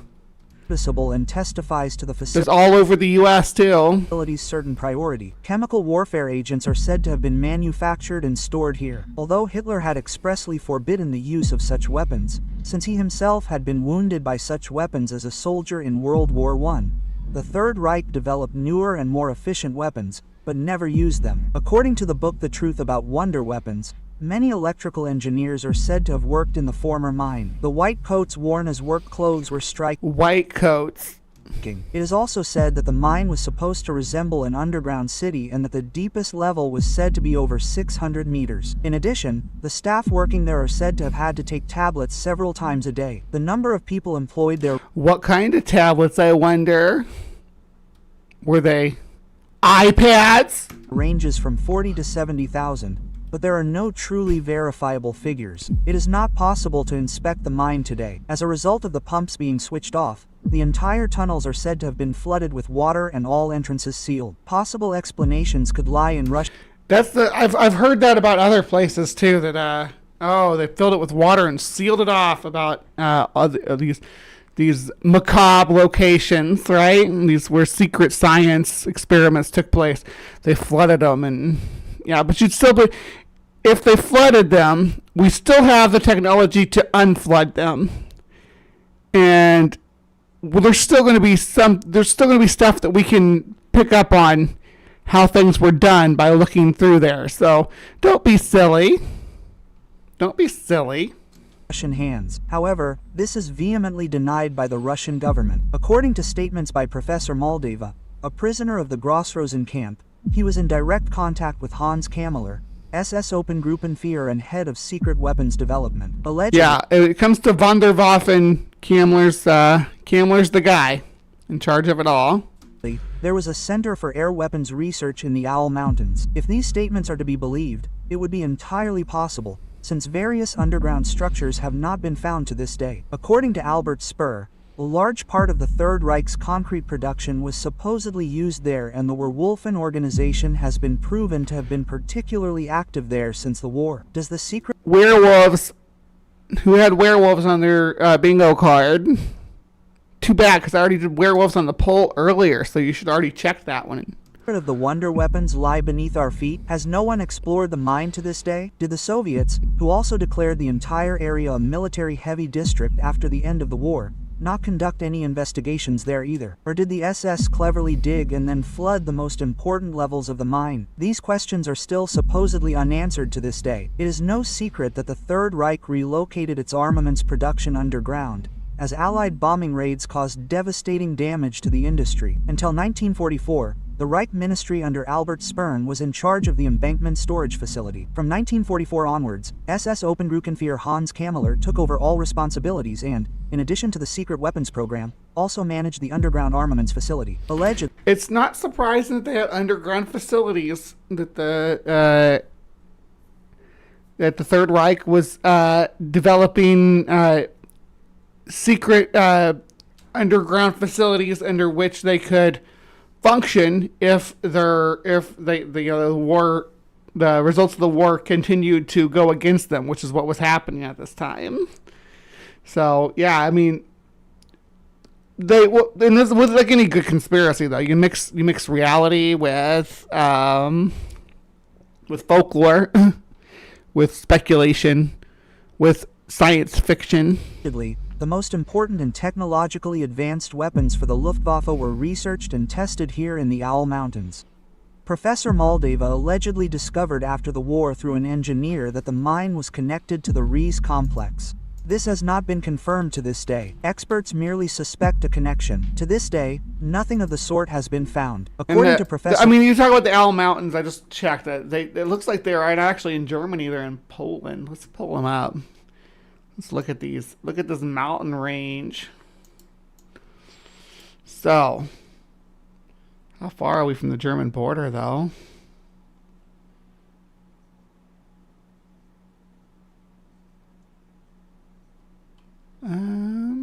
Pretty far. Well, depends on how far these Owl Mountains run, but it's this area right here. I'm going to flag it. Save it as a favorite. Let's see if we can get down in there. Visit the Owl Mountains.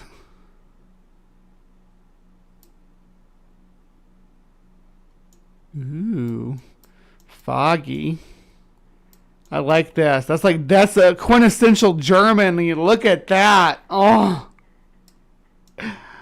I say Germany and this is Poland, but it has that Eastern European freaking vibe. Look at that. Beautiful. Let's try another spot. What if we do this one? Ooh. Yeah, this reminds me of the Ozarks, kind of.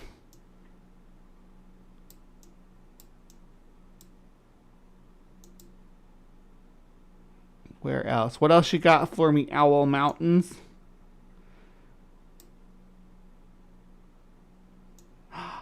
Ooh, I'm way up high. You can see everything from here. Cool stuff. Yeah.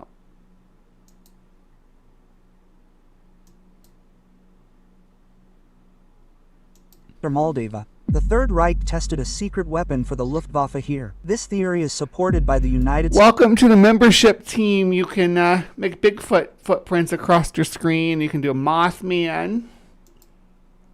Let's see, we got all of these available for any of you nerds who want to do emojis. States of America. Their soldiers made a shocking observation, and this phenomenon even made it into the New York Herald Tribune. A British newspaper also wrote about the completion of a new type of weapon by the Germans. We will deal with this topic in another documentary. So far, all we know is that there is a very large mine under this area, which is flooded. We continue to look around. We are now in a bunker-like building. This was built specifically for tourist purposes, as our guide quietly revealed to us.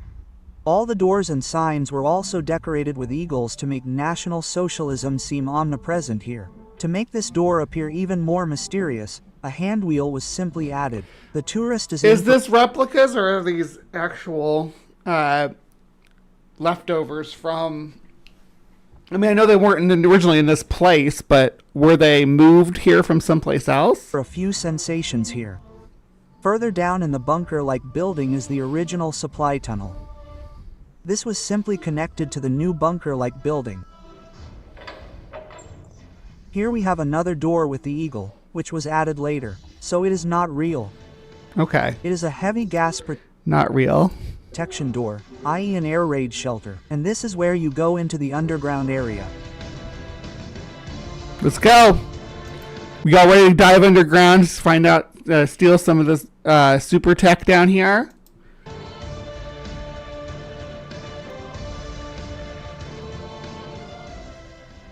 Let's go into this passage now and see where this leads. Do it. Everything is Yay. wet and damp here, and it's not high. I Now we're in am. the I'm high, but I'm not damp. I can be both at the same time, trust me. old supply tunnel. This leads down into the depths towards the concrete circle and comes from above towards what is now the forest and the former industry. You can't escape the forest. It goes really deep down under this structure. Let's keep going. Let's keep going. It's like the catacombs. Water flows along the edge. Mm-hmm. There's fog in here, right? Real fog.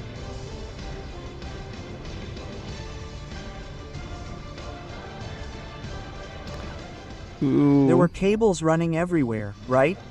These are cable routes. So here on the left side, these are all cable routes. For There's the a lights. pipe running through here that's well... For these lights. That's the electrical circuit for these lights. And then there's a modern electrical circuit. Well, semi-modern. Looks like it might have been installed in the 80s. Centered. I went to electrician school at one point in my life. It's bricked up down there.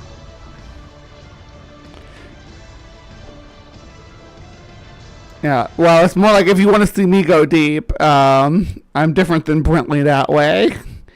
And you can subscribe to Spider-Gwen. They bricked it up. Ellipsis dot.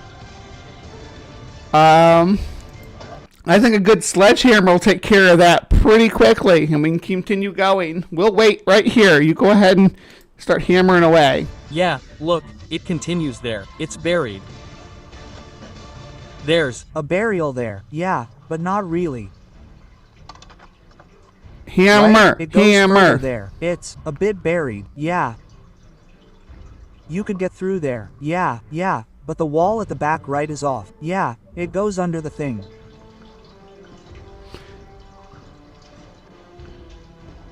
Okay, and that's where we got. Now let's go up here. Yeah, there was two paths. It's all cable routes. Really thick cables were actually laid here. Yeah, I lay thick cable myself, so. But we don't know what they were for. Jump across! Woo! Everything is wet down here. Do it, do it. Are these things covered in plastic, I hope? There's some different Wunderwaffe on the wall. Yes, and this is the end. It goes up here. Oh, there's this bunker inside. They just put it on top. A bunker. It's interesting to see that thick cables, power lines, actually went towards this reinforced concrete circle.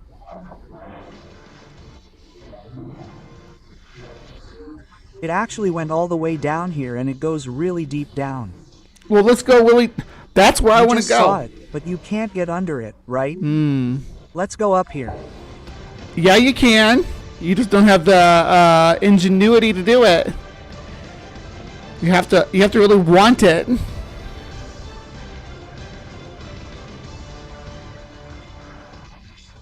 You can see cables running through here too. That's why it was built like this. You can also see that in the steel industry, everywhere where thick power lines ran and supply lines were built like this. It's a typical brick building style and water runs into the hut everywhere.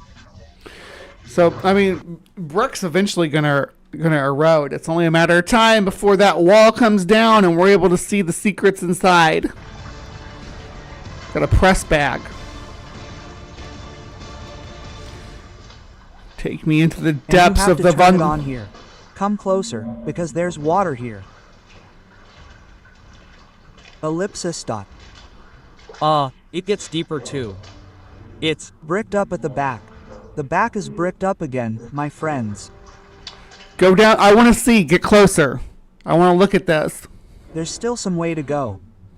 So this thing really has some function. There's something here to do with energy. A lot of energy was needed to do anything here. Electricity, you mean? Whether it's related to nuclear research or other research stuff, we don't know. Is this all metal? No, it looks like clay, ceramics or something like that. So, a lot of energy was needed here, but as I said, to this day we don't really know what happened here back then. When you look at it from that perspective, this well, there's signs that seem to indicate stuff that was happening. Why don't you read them? Oh, Ember points that out too. Small and its purpose is rather insignificant. We find a normal supply tunnel for power cables here, which was supplemented by a later construction. To make these empty corridors more interesting, display boards about German weapons technologies and their descriptions were put on display. A small room with German soldiers and workers was also built. A model of a flying disc was also on display there. There, right there, yeah. The whole thing a creepy atmosphere, various fake but this is all bullshit, though.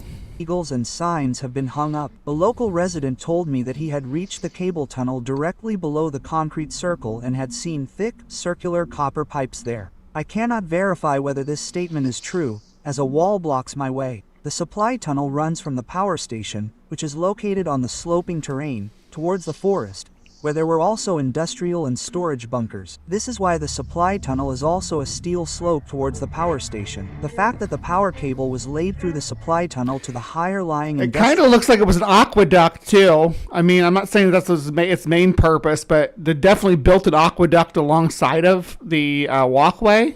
I mean, that's what that is. Area is also conclusive. There are no documents to prove this. Original photographs are also very rare and do not prove this use. All knowledge about this complex is speculative, which is what we can say with certainty. Electricity was generated here and then distributed to the surrounding industries. Whether a copper-colored flying device with a diameter of about 3 meters, the core of which was a revolutionary engine that generated an electrically charged vortex, was actually researched or even tested on the Bell remains unclear. Whether this mysterious reinforced concrete circle is really connected to this device also remains unclear. How far the Third Reich really got with these flying devices and their development, we will probably never know. The fact is that the Third Reich and its enormous efforts to create new weapons seems very speculative, almost like fabricated whole cloth to assume that this had anything to do with that stuff. Technologies.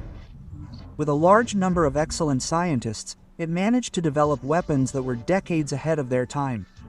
And to this day, the most advanced weapons in the world are based on this technology. If the Third Reich was in possession of the knowledge about these flying objects, then the victors certainly captured it after the war and secretly researched and further developed it. It remains strange that the sightings of these flying objects increased exorbitantly after the war. From this it is quite possible that the phenomena observed are of a terrestrial nature and that they originated in Germany. Well, they were sighted during the war too. The Foo Fighters is actually, that's where that term comes from. Foo Fighters is from I think it dates back to the 20s actually, but they were seeing UFOs way before World War II and well after World War II as well. At least that the foundation for this groundbreaking technology was laid in Germany. If the Third Reich really had this technology at its disposal, it is also conceivable that valuable goods were transported to a secret location using it. Is that why the gold train was not found? Was the gold transferred to these aircraft and transported away? Ludwigsdorf had a railway connection. Obviously, it was taken to Antarctica, to the secret Nazi base in Antarctica. To the Waldenburg-Glatz railway line since 1880. It would be conceivable that the train was diverted to Ludwigsdorf and therefore disappeared on its planned route, since the knowledge, Is it conceivable, though? Is that conceivable? Construction plans, the scientists and the existing aircraft had already been brought to safety before the end of the war. What is the story behind the alleged statements by Admiral Karl Donitz from 1943?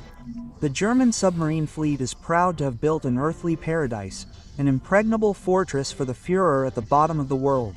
Oh, he actually did go there. He went to Antarctica. Admiral Karl Donitz in 1943. What did this statement mean by Operation High Jump in 1946 and 1947? And what was the statement by Admiral Richard E. Bright meant? I don't want to scare anyone. Was that supposed to be Richard E. Byrd?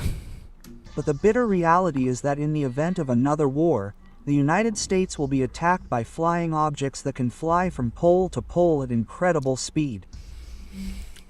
The fantastic speed with which the world is shrinking. Fly from pole to pole faster than a stripper coked up.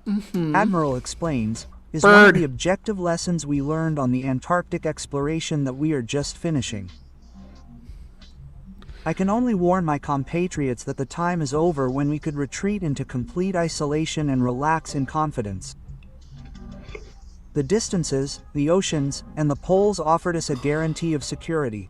Is there a connection? But why, then, did so many high-ranking secret keepers of the Third Reich end up in Allied captivity? Why did none of them talk about it during interrogation? Because that's what happens after you do a genocide. The people making the technology to do the genocide and to fight to protect the genocide are held accountable by the people who came to stop the genocide. Hope that helps. Or did you report it? And based on these findings, the high jump expedition was launched. Why exactly were these important men of the Third Reich left behind? Or was only an even more elite circle initiated and evacuated? The fact is that after Ernst Schaefer's expedition to Tibet, the Third Reich had a great interest in exploring Antarctica. According to confiscated names and documents that have since been released by the Russians, the Third Reich already had precise knowledge of what was beneath the ice in 1941. Another fact. I mean, everybody at this time was fighting to expand their... I mean, World War II... I don't want to say, World War II definitely was not the end of colonization, but it was certainly after World War II, it slowed down. A lot of places got their freedom from the imperialism, but during World War II, imperialism was at its almost say its peak. Before World War II, it was almost at its peak. And Antarctica was pretty much all that was left that wasn't claimed by somebody. Men and women from the Wehrmacht, Luftwaffe. Got another super chat. Thank you, Jester. $5. Thank you so much. Earlier, he mentioned them shutting off the pumps. So they didn't flood the tunnels. They stopped wasting money to keep them unflooded. That makes sense to me. Kriegsmarine and SS who had no family were sought out. Before the task personally assigned by the Führer Adolf Hitler was revealed, they were told that they would be embarking on a mission with no return. After being dialed in and put into action, documents about this major task were confiscated by the Soviet Abwehrdienstmarsch and taken to the Soviet Union. When they were released, the authenticity of the documents was proven beyond doubt. However, it is not certain whether this was merely a smear campaign on the part of the Third Reich. I will report on this in another documentary. Whether important figures of the Third Reich really did set off for this secret base has not been clearly clarified to this day, at least for the public. The secret services will certainly... I'm not opposed to the idea that the Nazis at least had some presence in Antarctica at some point in time. But did they have a secret base with flying saucers? Have the answers to these questions. Whether these connections are pure fiction or not cannot be definitively denied. Neuschwabenland. The statements of highly reputable military officers, reports, and published secret documents, on the other hand, We might have to explore Neuschwabenland further. increasingly contradict official explanations of events. Official documents that were kept secret long after the war and are now being published are exposing them as lies. The most disturbing event was the deportation of SS Obergruppenführer Hans Kammler, head of the Third Reich's secret weapons program. The USA announced his death in order to take him to the United States without being disturbed. There he was interrogated. What secrets did he really The US faked this guy's death and kidnapped him. Gotcha. reveal? Did he I mean, he was a Nazi, but, you know, the disclosure is important. continue to feel bound to his oath even after the fall of the Third Reich and retain his knowledge of this revolutionary technology? Recent events and existing statements by high-ranking military officers have made the line between fiction and reality blurred. Previously considered fiction. What better place to keep your secret flying saucer base than Antarctica? Think with your head, Bree. I know, I don't know what I was thinking. I guess I get caught up on Easter Island because it's warmer. Seems like a better location because I like a little bit of a tropical climate. Fiction. Many theories have now been confirmed. The whereabouts of dozens of German submarines also pose new mysteries. Were they destroyed by enemy sand, and are they lying at the bottom of the oceans with their crews? Or did they set off for the secret base mentioned by Karl Donitz? There are more unanswered questions about the Third Reich than answered ones, and as such this topic will continue to fuel people's imaginations and provide room for further speculation. Will we ever learn the whole truth about the progress of the Third Reich? I doubt it. Some things they're gone forever. But I'm not gonna watch your musical montage. What I'm gonna do is I got another video. It's got like sort of a short list of different Wunderwaffen, and we're gonna look at a few of them. Some are like sci-fi, and some are reasonable. The list of things invented or discovered by Germans is long and impressive. X-rays, the car, television, the theory of relativity, the birth control pill. The list goes on and on. Unfortunately, one period of German history saw the nation's talents devoted to building weapons. Here is our list of secret Nazi weapons. Number 1, the America bomber. Hitler had one goal that he wanted to accomplish. See, this is like something within reason. To see the United States go up in flames. Therefore, Project America Bomber was initiated. It was German Air Force Chief Hermann Goering who sketched out the requirement for the America Bomber in Pretty straightforward, but they do have bombers that can do this kind of stuff now, easy. But, you know, that they were even thinking about having a bomber that can fly all the way across the Atlantic. 1942. A strategic bomber capable of making the 7,200-mile round trip across the Atlantic with nuclear weapons on board to attack the United States. But it never came this far. The first prototype was the Messerschmitt Me-264, and it was a good, solid choice, but eventually it was abandoned to allow Messerschmitt to concentrate on their fighter production during World War II. Although there were also plans for the Focke-Wulf TA-400 and Heinkel HE-277, eventually the Junkers Ju-390 was selected instead of the Messerschmitt Me-264. There were 2 prototypes built, one of which never flew. The other showed initially a lot of promise, so the Germans gave the order to build a number of aircrafts. How far did it go? You said promise. I just want kind of interested in if there's actually statistics on that. What precisely occurred after this event is still not certain.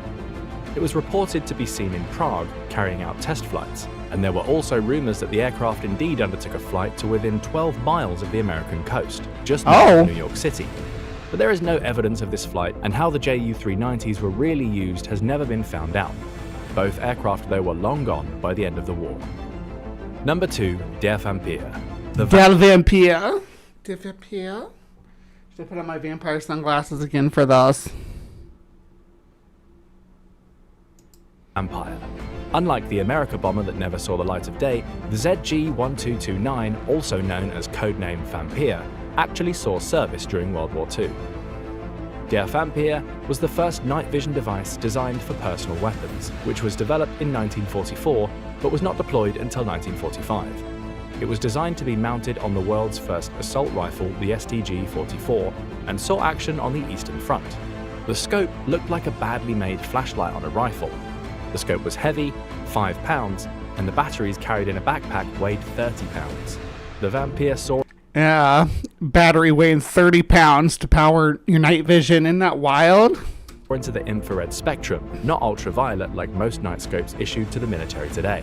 The device was designed so you could aim the main gun using the infrared sight by a complicated system of range estimating bars that went up and down with the gun and searchlight, so the commander could see the range by aiming the searchlight. 300 were put into the field. However, considering its weight, short battery life, and relatively limited range, it did not impact the battlefield very much. Number 3. Maybe they should have had the battlefield set up with stations that you could plug into with battery powers for those instead. Or rolling tanks with armored batteries with tank treads on them that could follow the unit.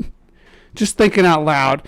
I should not be trying to think of ways to help the Third Reich, but just thinking of ways that technology could have been utilized further. Krumlauf. Imagine creating a kill shot to your enemy from behind a corner without showing yourself. How much of an advantage would it give you during the war? That was the idea.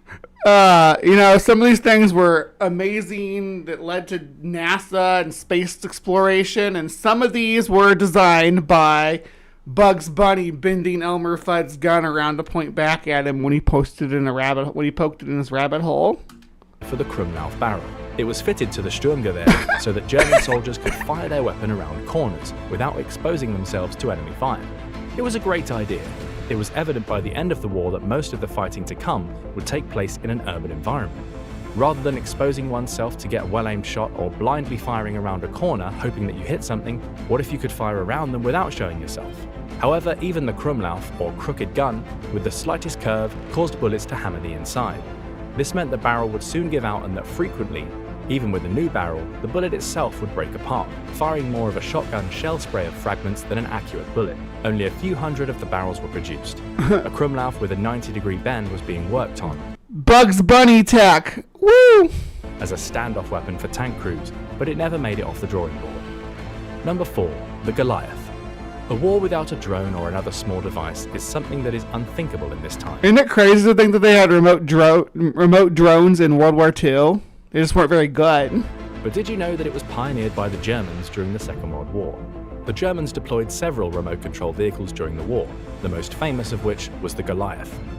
The Goliath was a World War I tank filled with explosives that was sent towards enemy emplacements or under-armored vehicles.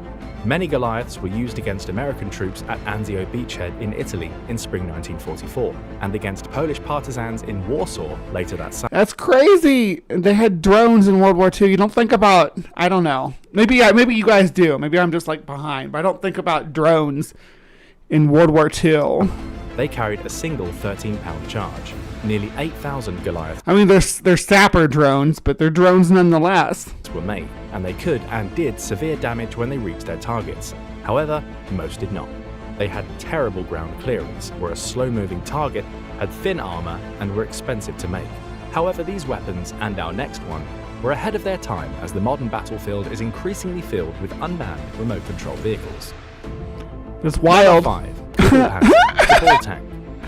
Maybe the most strange and weirdest vehicle. The ball tank, you guys. I present to you the tank that's just a wheel. Being built was the Kugelpanzer, the ball tank. Even today, nobody really knows exactly what it was intended to do. Kugelpanzer sounds like a German stripper. The Kugelpanzer was 5 feet tall and about 2.5 feet wide.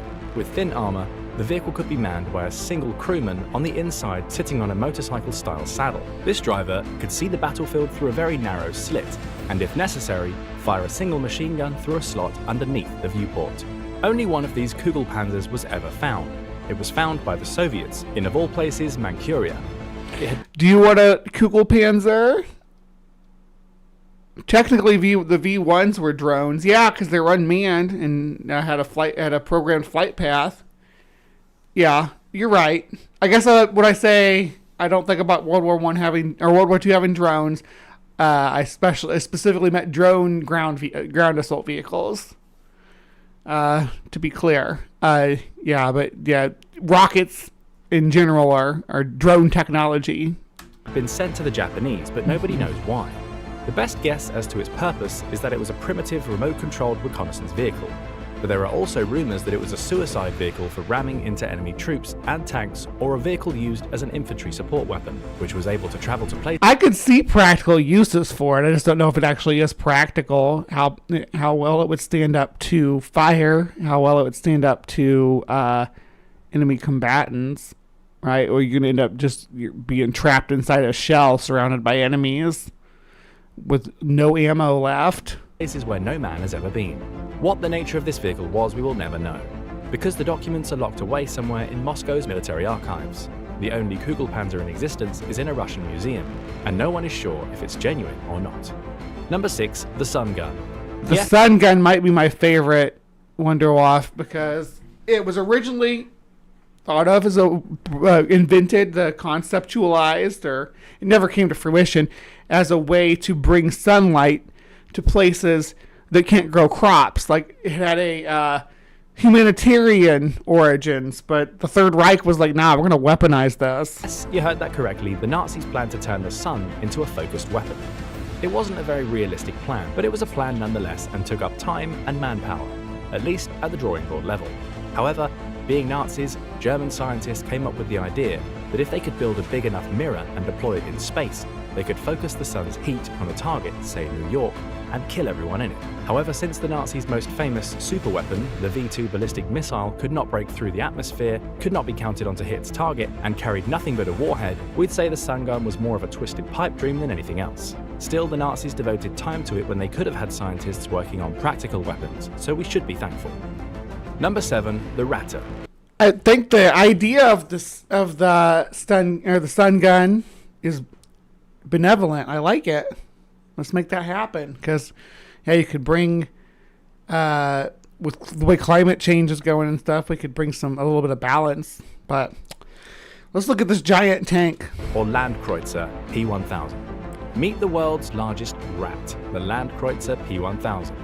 You may have heard of the rat's smaller cousin, the mouse, which was a monster of a tank that dwarfed even the massive Tiger tanks. The Tiger I weighed between 54 and 57 tons. The mouse weighed 207 tons, but never made it to the battlefield. However, should you ever be near the Kubinka Tank Museum in Russia, you can see a mouse. The Soviets captured it after the war. The Ratter, of which only drawing and scale models were made, would have come in at 1,100. I wonder how effective the Ratter would have been. Because I know vehicles that they use for like quarry work and mining vehicles and stuff that are absolutely huge. They have wheels that are 20 yards across. Not literally, but you know what I mean. They have huge wheels, but they can't drive on in normal places. The the area has to be properly prepared for them to travel on. So would somebody be going ahead and laying down reinforced 1,100 ton resistant roads for this thing to grind along on? Tons, carrying between 20 to 40 men, with two 14-inch guns. These were found on battleships, not tanks, 4 6-inch guns, a field howitzer, and over 60 AA guns and machine guns. Number 8, the Feuer Lily. Yeah, we should do Archimedes' sun weapon too, ancient weapons. That would be cool. Ancient technologies. Yeah. Archimedes' big mirror that he had on his tower, they could use as a laser. The Fire Lily. One of the most famous German secret weapons was the V-2 buzz bomb, the winged ballistic missile the Nazis began to launch at Britain, Holland, and Belgium starting in the last half of 1944. The next of our German secret weapons looked very similar to the V-2, but was designed to bring down enemy planes, namely bombers. The F-55 was designed to fly at supersonic speeds and was launched from a long ramp or modified 88mm gun platform. The first one was finished in 1942, far before the V-1 or V-2s. There were problems in development and supply. So it's like an anti-aircraft weapon. F-55 had more successful tests than its younger brother, but it was still far from being deployed when the war ended. Number 9, the Horton HO-229. Horton Ho. The Horton Ho, y'all. Germans may have wasted time working on the Rat and the Sun gun, but they deployed their first operational jet aircraft. I like his smile. He's so happy to be deployed. Look how happy he is. Him's not a bad guy. He was just used for bad purposes. He's a happy guy. Along with the famous Me-262 fighter, the Luftwaffe put the Horton Company's HO-229 Gotha fighter bomber into action. The world's Gotha? I like that name. Combat-ready flying wing. Unlike many German secret weapons, the Gotha fulfilled its production requirements. It had a ceiling of 49,000 feet, carried 2,200 pounds of bombs, had a range of over 600 miles, and a top speed of over 600 miles per hour. The Horton was not stealth as we know it today, but it did have a smaller radar signature than the most numerous German fighter, the Bf-109. Luckily, only 3 were produced before the end of the war. Did they do any bombing runs? 10. The German Kamikaze. Towards the end of the war, Sonderkommando Elba was formed. This was a group of about 2,000 planes of all kinds, but only about 300 volunteers. There was a reason for that. They were supposed to ram Allied bombers.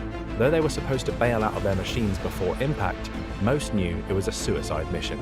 Amazingly, several men survived and are estimated to have brought down or seriously damaged about 24 Allied planes. At the war's end, the Germans made a jet called the Ramjäger, or Ram Hunter. Ramjäger.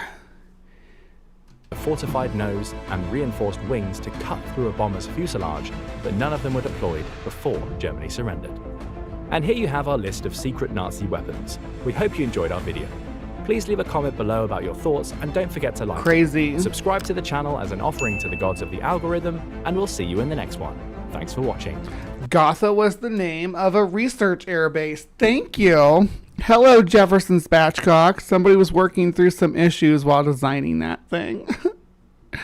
Yeah. All right, so that was his History Inside that was telling us that. And then before that, we watched, I'm not even going to try to pronounce this person's name. No, I will. You know I will. This is Auftrag Gutste Präsentiert von Klappspatten TV. I don't know what it means, though. But it looks like he does a lot of urban exploration and stuff, which is cool. I'm going to subscribe. But yeah, that was the story of the Wunderwaffe. What do you all think? Would any of these inventions turn the tides of the war? You'll notice that I didn't cover Die Glock here because I'm going to give Die Glock its own video at some point. So that's why I didn't include that on this list. But you let me know what you think of this different Wunderwaffe. Would they have changed the course of the war? I said vor. Oh my gosh. Now I'm talking like I am German. Not really. Germans don't sound anything like that. I probably get slapped by a German person to say that, for saying that. Anyhow, yeah. Please remember to be kind. Take care. And we'll see you next time. All right, now live from the Hive, people. Don't go anywhere because we still got another segment of the show to go, and it's what the thumbnail is all about. You like great white sharks? Huh? Do you like big sharks? Do you like the king of all sharks? Because that's what we got coming up for you after our intermission here. Just so you know, don't go anywhere. Don't leave. I'm not even joking. If you leave, I will find out. And we will have a discussion about it later, privately, because I don't like to publicly shame people. It's not an effective means of correction.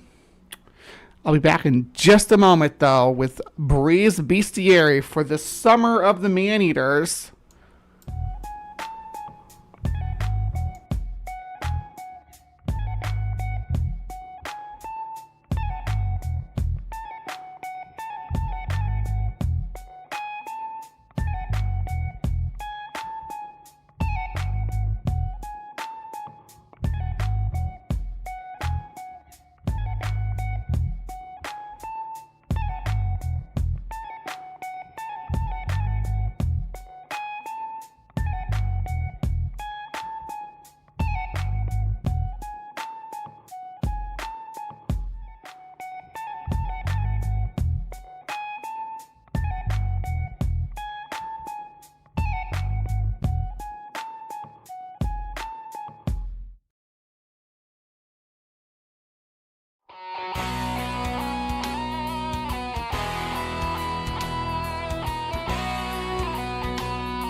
Hello, hello, my beauties and bees, and welcome to another installment of Bree's Bestiary, where I explore the animal kingdom at my leisure and take you all along for the ride.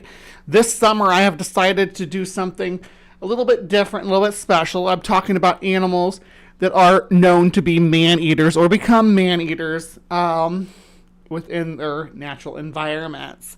So, I've covered so far on the channel when it comes to my man-eater coverage. Let's see, what have we done so far? We started with the hyenas, right? And then we did the bull sharks, right? And then last week we did man-eating tigers. And this week we are doing the king of sharks because July is Shark Month. I know that the Shark Week was last week, but Shark Month, yes, we're celebrating. We are celebrating Shark Month. And the way we are celebrating is by talking about the ever hungry, ever roaming, ever rolling great white shark. The great white shark is probably the most feared animal in the ocean, and not without good reason. But encounters are rare, relatively speaking. And a lot of encounters, they will claim that are mistaken identities. Whether that's true or not is speculated. But I'm going to tell you right now, what we're about to watch does not seem like a case of mistaken identity to me. But you tell me. It's just following right along behind him. He's following me.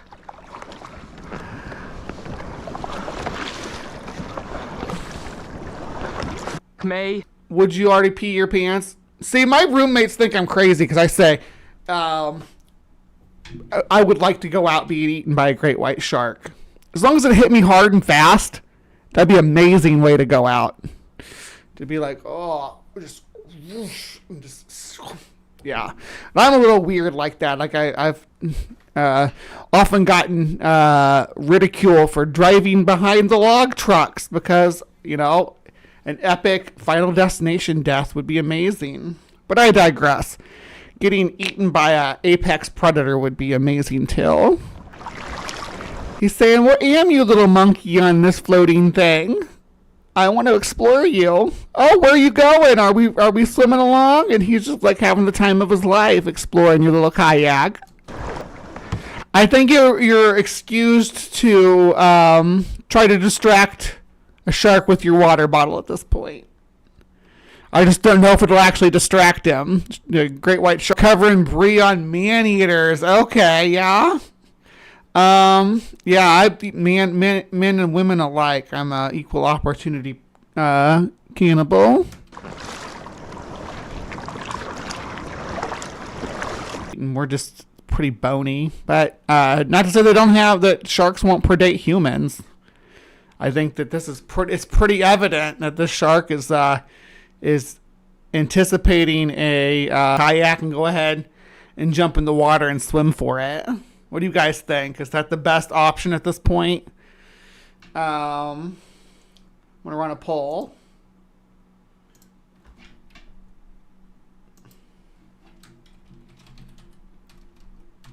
Keep paddling the kayak.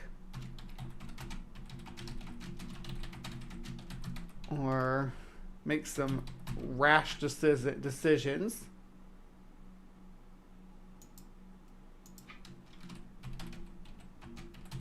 And you all decide which way he goes. This is kind of a choose your own adventure. Yeah, those are fishing poles. Huge great white behind me. So nobody thinks that he should sleep on this. Nobody thinks that, still. 75% of you all think you should just keep paddling that kayak.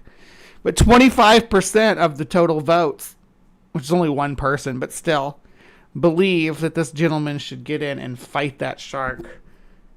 All right. Interesting. Interesting. Oh, look how relentless it is right there. And they're nothing to mess with. Despite that, idiots like, I'm being mean because she's a turf, but idiots like Ocean Ramsey promoting the idea of swimming with great white sharks or tiger sharks is horrific.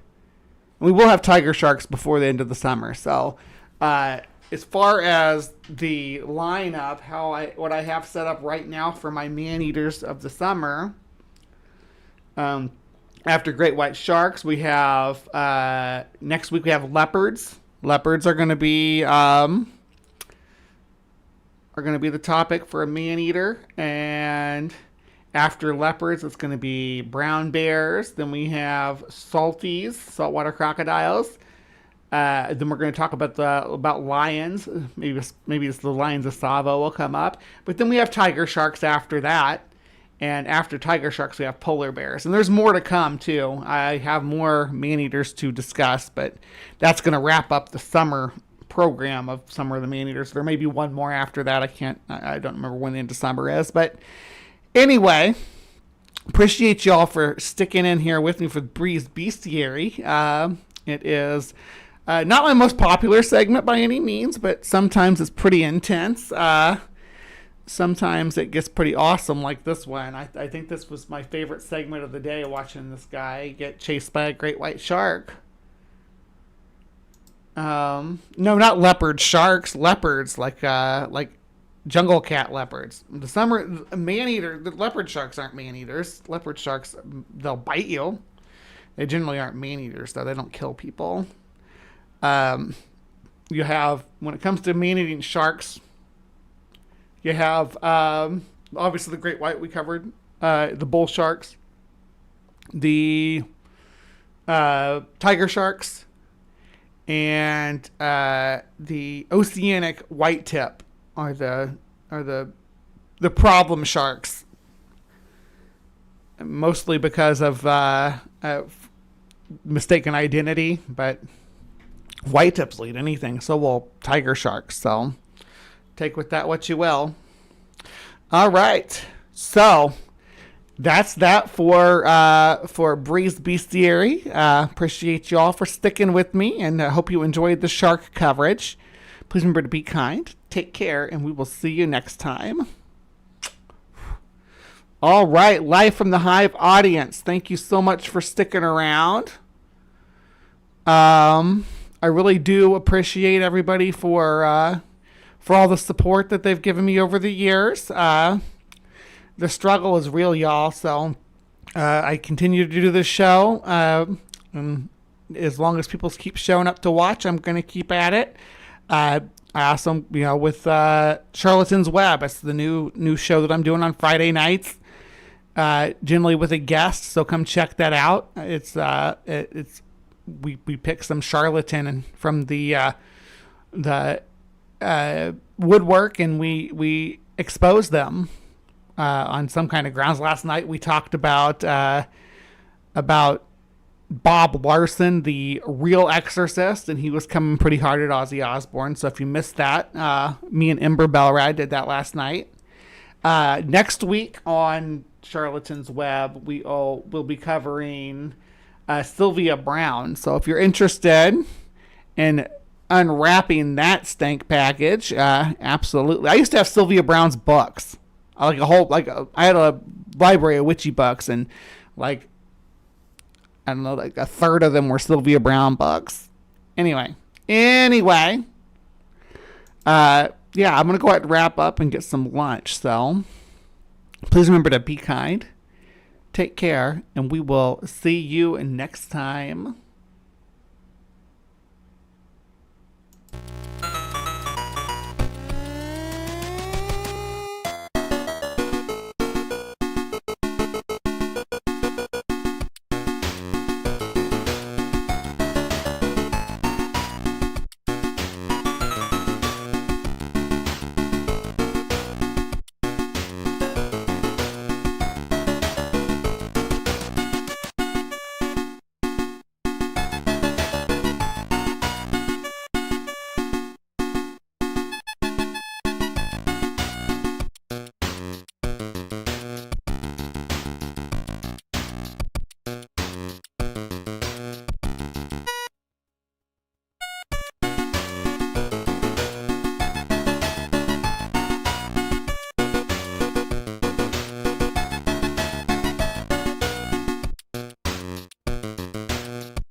With all the noise, pseudoscience, and political rhetoric clogging the airwaves about transgender people, it can be difficult to understand what's really happening and what's really true. Good news, everyone! Welcome to The Transpositions, your compass in the rugged landscape of transgender issues. Here, we strive to be the beacon of authenticity, providing a platform that amplifies the voices and experiences of the transgender community. From breaking news to in-depth features to breaking down the real science, we are committed to fostering understanding, empathy, and empowerment for all individuals across the gender spectrum. Join us as we navigate the complexities, celebrate the triumphs, and advocate for the rights of transgender people worldwide. Together, we can redefine boundaries, challenge stereotypes, and champion inclusivity. Subscribe today. The link is in the description.